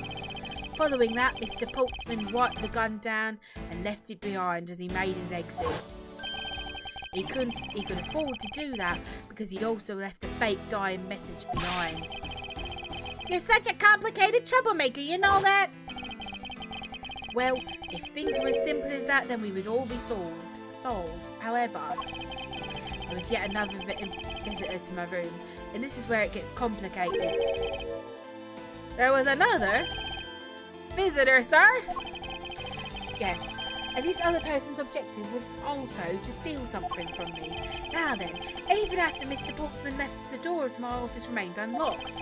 However, this new visitor had no way of knowing that, and so they stole the master key from the security guard's room, and then entered my room and searched through my shelves.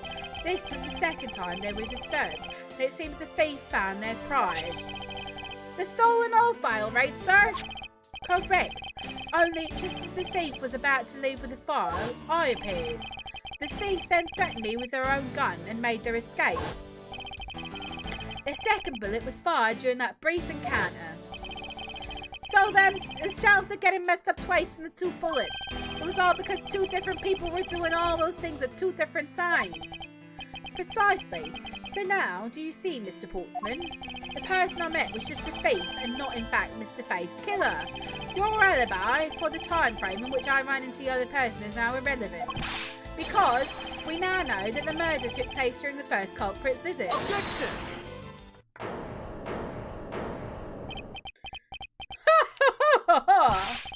What's so funny, pal? Absolutely splendid. Russian. Oh my god! Your scenario explains nothing. Everything. I mean, of course it does. It's Mr. Edgeworth after all. But, you know, it still doesn't change the fact that it's all circumstantial. Supposing Eve, and if that's a big Eve, your theory is right. It would indeed render my alibi, which has withstood scrutiny, mind you, irrelevant. But there is still one defining point of your argument for which you have no evidence. Your supposition that I was the first visitor. Ugh, Mr. Edgeworth, you can't let him get away with that, sir. But he has a point. I have absolutely no proof at this point. Don't say that, sir. I don't believe this. Don't worry, Maggie. I'll do something if I must. You know something? I find your attitude to be somewhat peculiar, Mr. Edgeworth. If the person you met really was just a plain old thief, then why is it that the person not your main suspect? That is, if your theory is correct.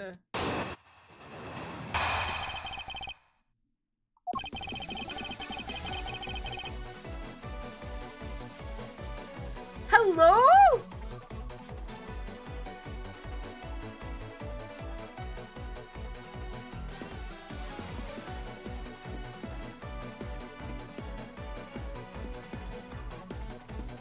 Why is this music so fucking good? What is going on?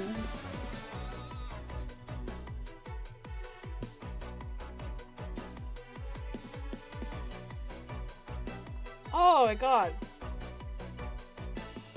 That thief you say you ran into should be your real suspect, wouldn't you say? We should be out of here looking for that thief right now. They might still be nearby.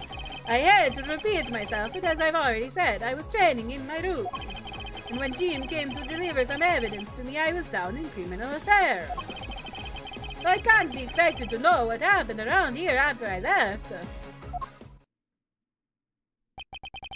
So you think we should be out there looking for the thief? Of course. Now is the time to be having these dead-end discussions. I don't think it's at all dead-ended. I find your alibi to be fascinating. Let's continue where we left off, shall we? I know he's lying. I know he was here at the scene of the crime. I just have to find a way to prove it.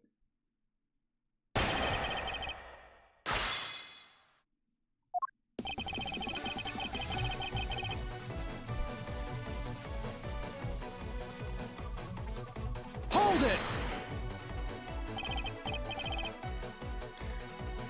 Actually, no, I wouldn't.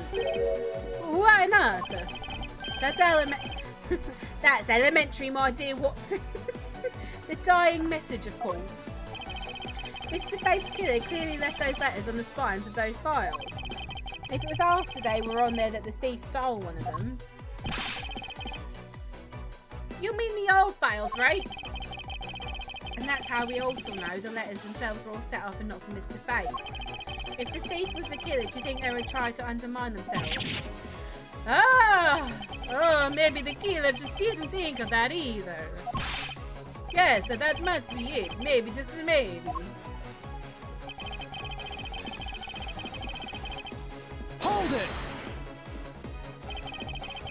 Once escaped, I highly doubt a thief would linger nearby. Well, you never know. Maybe they didn't get what they were really after. Oh, you talk like you know quite a bit about this thief. Ah, it's nothing like that. I have no idea anything. After all. Hold it! According to Mr. Faith's note... Hold on. I thought we were already cleared that up. Didn't he say that the Jim left that note for me in the early evening? If you have proof that he left it at a different time, say just before he was murdered. I don't have any now. You see, so I insist again that I was in my office the entire time. Hold it! Why didn't you go there with Mr. Faith? Ah, that's because he said he was tired and going to take a quick nap. You know, those sofas in the hallways, he likes to sleep on those. It's one of his habits. And what of the evidence he brought? They were things related to yesterday's case. 2 items, a gun and a pendant. Interesting. This piece of testimony seems too crucial to let slip through the cracks.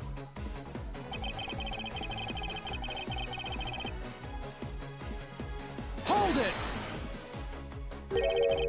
A gun and a pendant. Yes, this gun, which was the murder weapon. And this pendant, which belonged to the victim.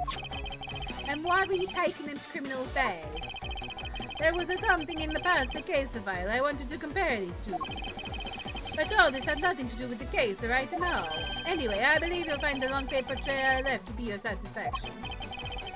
This is all matching up with what Detective Gumshoe found out.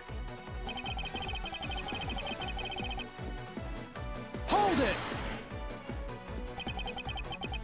I can't expect you to know, can I? No, but I guess you can expect me to take a guess based on logical deductions. Oh, then let's see you deduce. Jim waited for me to leave and then stole the master key. For the purpose of sneaking into your room, of course. And that's when Miss Bird caught him red-handed and the murder occurred. It's all exactly as I had laid out earlier. I know he's lying. I know he was here at seeing the crime. Just had to find a way to prove it. Okay, what do we have?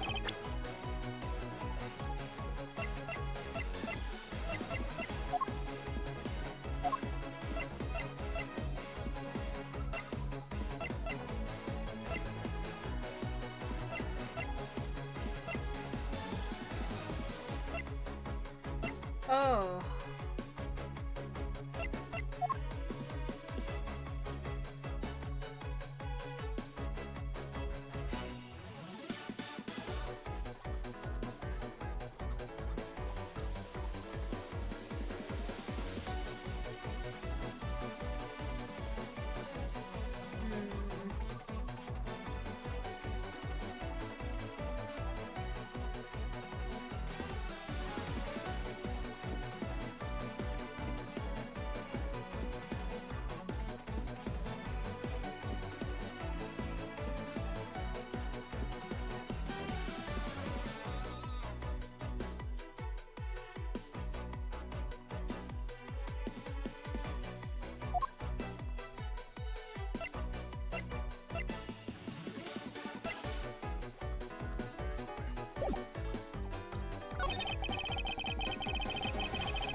Wait.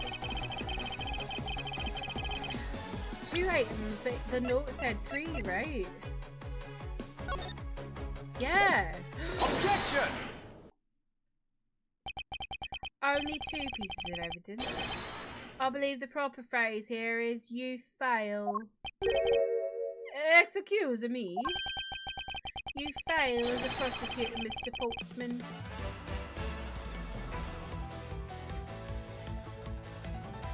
As you intend to keep evidence hidden from me. What are you talking about? I haven't hidden anything from you. Well, here's a piece of evidence I think you should read carefully. Ah, it says that Mr. Faith was bringing 3 pieces. Yes, and this is the victim's real dying message to you, Mr. Portsman. I can't believe it, to get tripped up by simple arithmetic. Where is the missing piece of evidence? Ah, it's...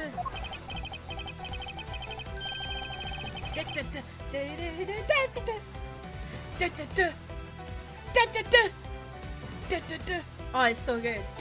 You have it, don't you? Only the guilty would make such a face. Detective Gumshoe. You don't have to say it, sir. I'll pat the guy down from head to toe. Don't come any closer, I'm warning you. This is all part of the... No. This is all part of the investigation, pal, so don't even think about stopping me. No! Hey, what's this? He had this on him, sir. spot that you said, it was paid. He do have something to hide. But why would he hide something like that? There's only one reason why anyone would hide evidence of this caliber. Because it unequivocally points that person himself is the real killer.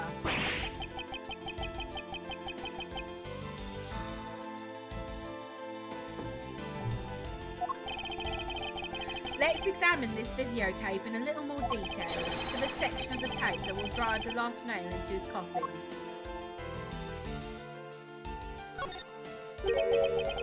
The KG8 incident. That's a police case number, sir. Does that mean this video is evidence from that case? Interesting. However, what's recorded on this isn't what's important right now. Let's give this case in a thorough once over. Woohoo!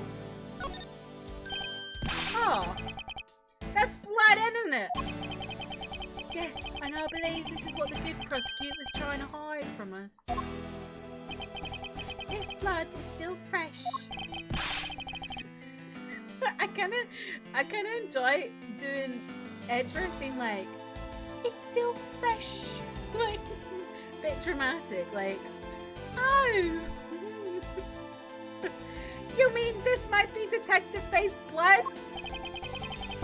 No, you got it all wrong. Now the denial can save you. We have but to run a blood test to find the truth. You told us that you'd received evidence from the victim earlier. Now, you will tell us when and how did the victim's blood find its way onto this video? Yeah, it's totally suspicious. Was it at the moment of his death? Did Detective Faith have this video on his personage when you killed him? You know very well there's no way to prove that. Not even if we were to examine this tape for fingerprints. Ah! If I had to take a guess, I'd say that the only ones on here who would belong to the murderers, you and Mr. Faith. No, impossible!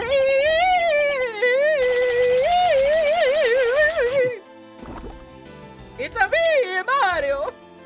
It just is. How did you manage that?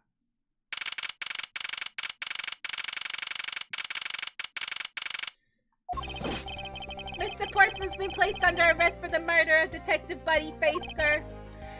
Very good. And the results we got back from the lab takes on the tape turned out to be real solid, sir. The blood work came back and it was definitely Mr. Faith's blood on there. As a bonus, they were also able to lift a few of Mr. Faith's fingerprints for it as well. The lady banging on the bus door. What's the lady banging on the bus door?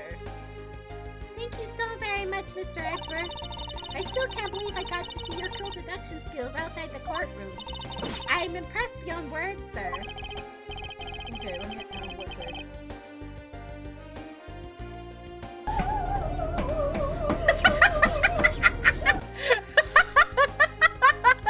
That's me. For Edgeworth's accent, I want you to I need you to hear what I've been inspired by.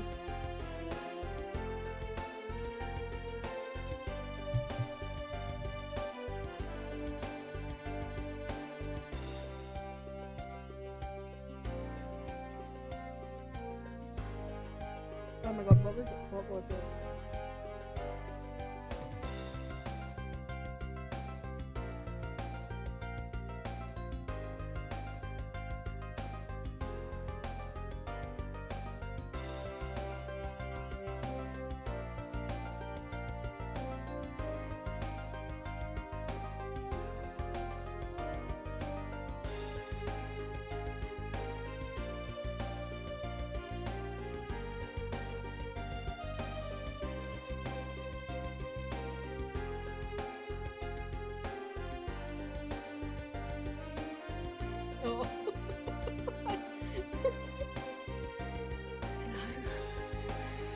Sleepyhead? Oh, look, don't be silly. I came as soon as I heard. What's all this nonsense then, eh? It's this What are you doing woman in bed? pretending to be cow's milk. Wait, where's the one I watched? Oh, here it is. Well, well, well. Look who's come crawling back. Had enough of her spiking your glucose, have ya?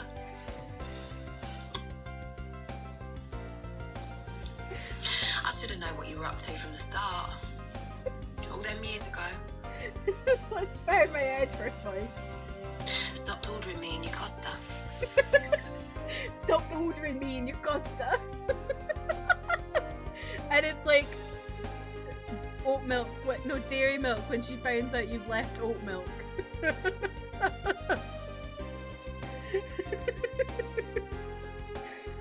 It was nothing. I'm just sorry you had to get caught up in a murder in my office. Please accept my apologies. It was nothing really compared to what I've been through. I mean, I consider myself lucky that it was only a burglary and a murder this time, sir. If it had been a hold-up or a hostage situation, I'd have thrown my hands up in the air. I think I'm finally rising up from a goddess of misfortune to just an unlucky person. Something tells me we should have hired a different person for security detail. You know something, sir? That Mr. Portsman really was one corrupt prosecutor. And why would you say he was corrupt? Well, I heard that there was a number of suspicious things related to his court cases.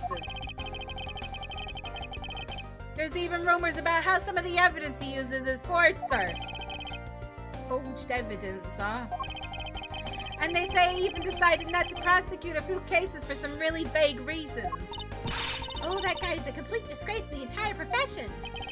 We never did get around to asking what his reason was for breaking into my office. Yeah, whenever we got near that topic, he just clammed up. Although, we can be pretty certain it was to steal something. This is just between you and me, sir, but there's a rumor that some sort of huge organization is involved behind the scenes. Oh, well, well. Mr. Portsman not willing to divulge anything, it certainly lends credence to that rumor. It would seem that we haven't heard the last of this. Then Mr. Portsman isn't the bad guy? I didn't say that, but rather that there's still many more mysteries for us to solve. For example, we still haven't figured out the significance of this piece of evidence. Oh.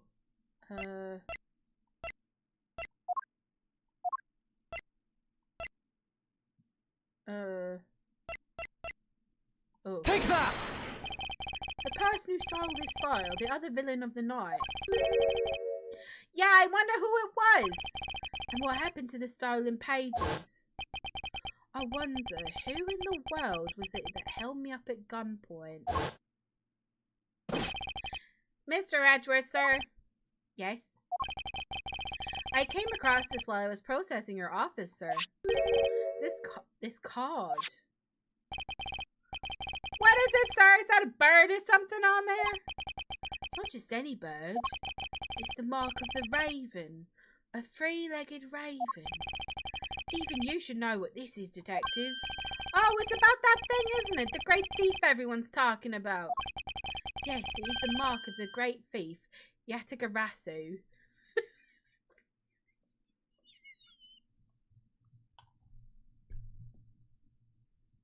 I cracked myself.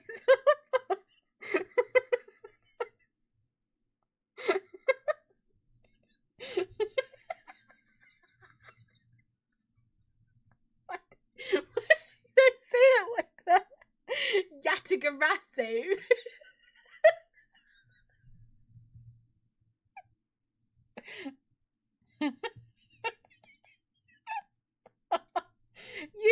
You know someone from Essex would say it like that though. They'd be like, "Oh, who's that? Yatagarasu?"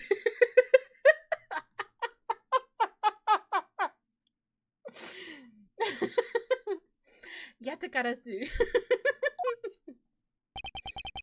Under the mark of a legendary bird, the Yatagarasu is noble to the end, a modern Robin Hood. Labelled mysterious and phantom-like, the Yatagarasu appears and vanishes at will. Though we don't know much about this thief's ultimate goal, we do know the target. The Yatagarasu. I don't know how to say it normal anymore. likes to find and make public evidence of corrupt dealings of all sorts. The theft is always performed in silence and always with perfect perfection. With perfection. Once a target is chosen, no dramatic calling card or announcement is sent forth. Calling card? Phantom thieves! Instead, the chosen corporation is infiltrated without even the target noticing. Some days later, the evidence that was found is sent out to mass media. Along with this single card, although it's been a while since the Yatagarasu lost appearance. Hey, Mr. Redgeworth, look, something's written on the back. What? Let me see. It's the location of where the thief put the stolen files. So, the person who stole the contents of the file was the Yatagarasu. Yatagarasu organization. Quite a few key words are popping up in this mystery. The murder in my office. The return of the great thief, Yatagarasu. Looking back, I can't say I didn't see these events coming. They were heralded by the incidents that began to occur 2 days ago.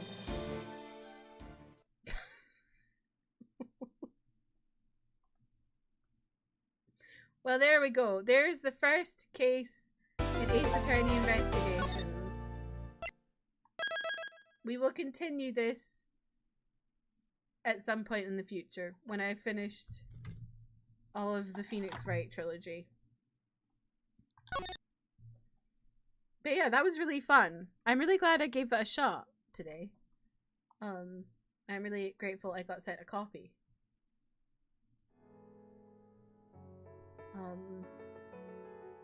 What the hell is going on with my hair?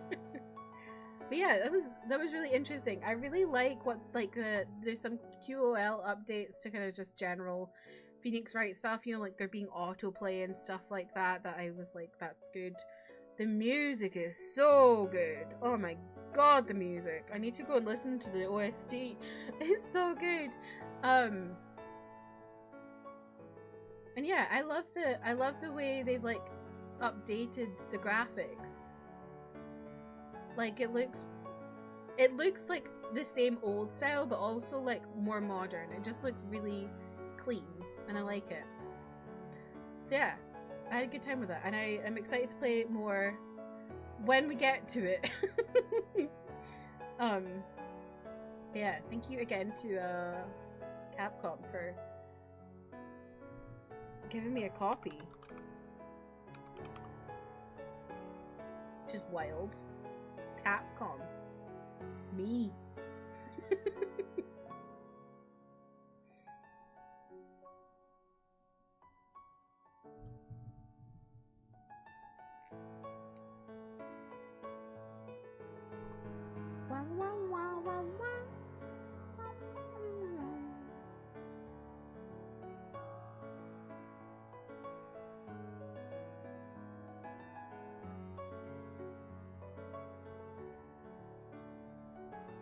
Anyway, let's go find someone to raid. Oh my god, I have 5 bots to report. This is ridiculous.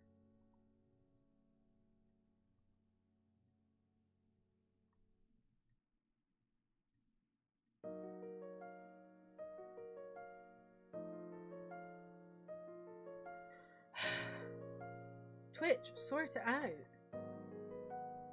It's the way... The thing that's really annoying is Twitch recognizes there's something wrong with their accounts because they come through my chat restricted, meaning that Twitch knows that there's something wrong with them. Why don't they just ban them?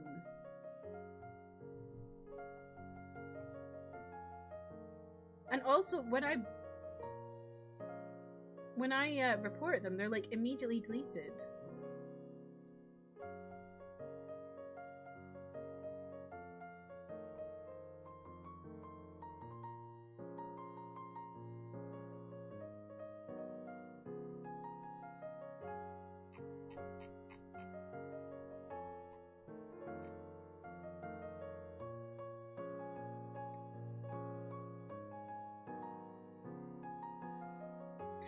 Let's go raid Cat Girl Next Door, a fellow Pinecone, and it's their birthday.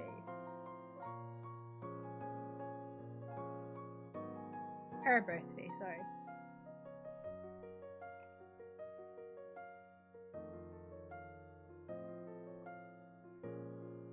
Can they do that to all the shady people who should be deleted off this site by now too? I agree. I agree.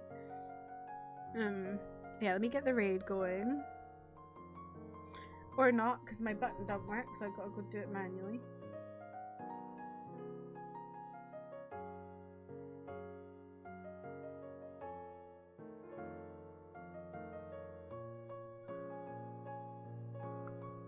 Oh, that's nice, Haley. Let's do that.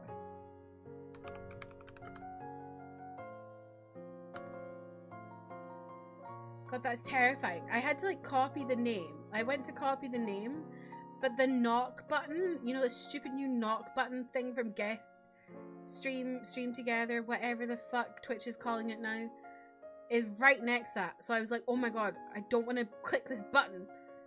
It's so scary.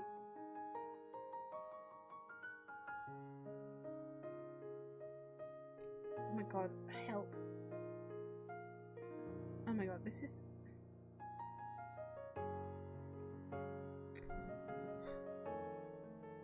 It is so difficult to copy a message now.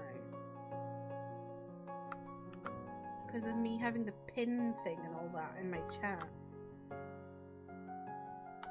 There we go. Yeah, thank you all for hanging out with me today. I'll be live again on Thursday playing Post Heaven's Word. I think we're on patch 3.2. Yeah, 3.2. We're midway through it, so we might get on to 3.3. But yeah, thank you all for hanging out. I'll be live again then. There's my YouTube if you want to chat, if you want to watch my reactions. There's Discord if you want to chat off stream. And yeah, I hope you'll have a lovely rest of your day. Thank you for hanging out with me. Goodbye.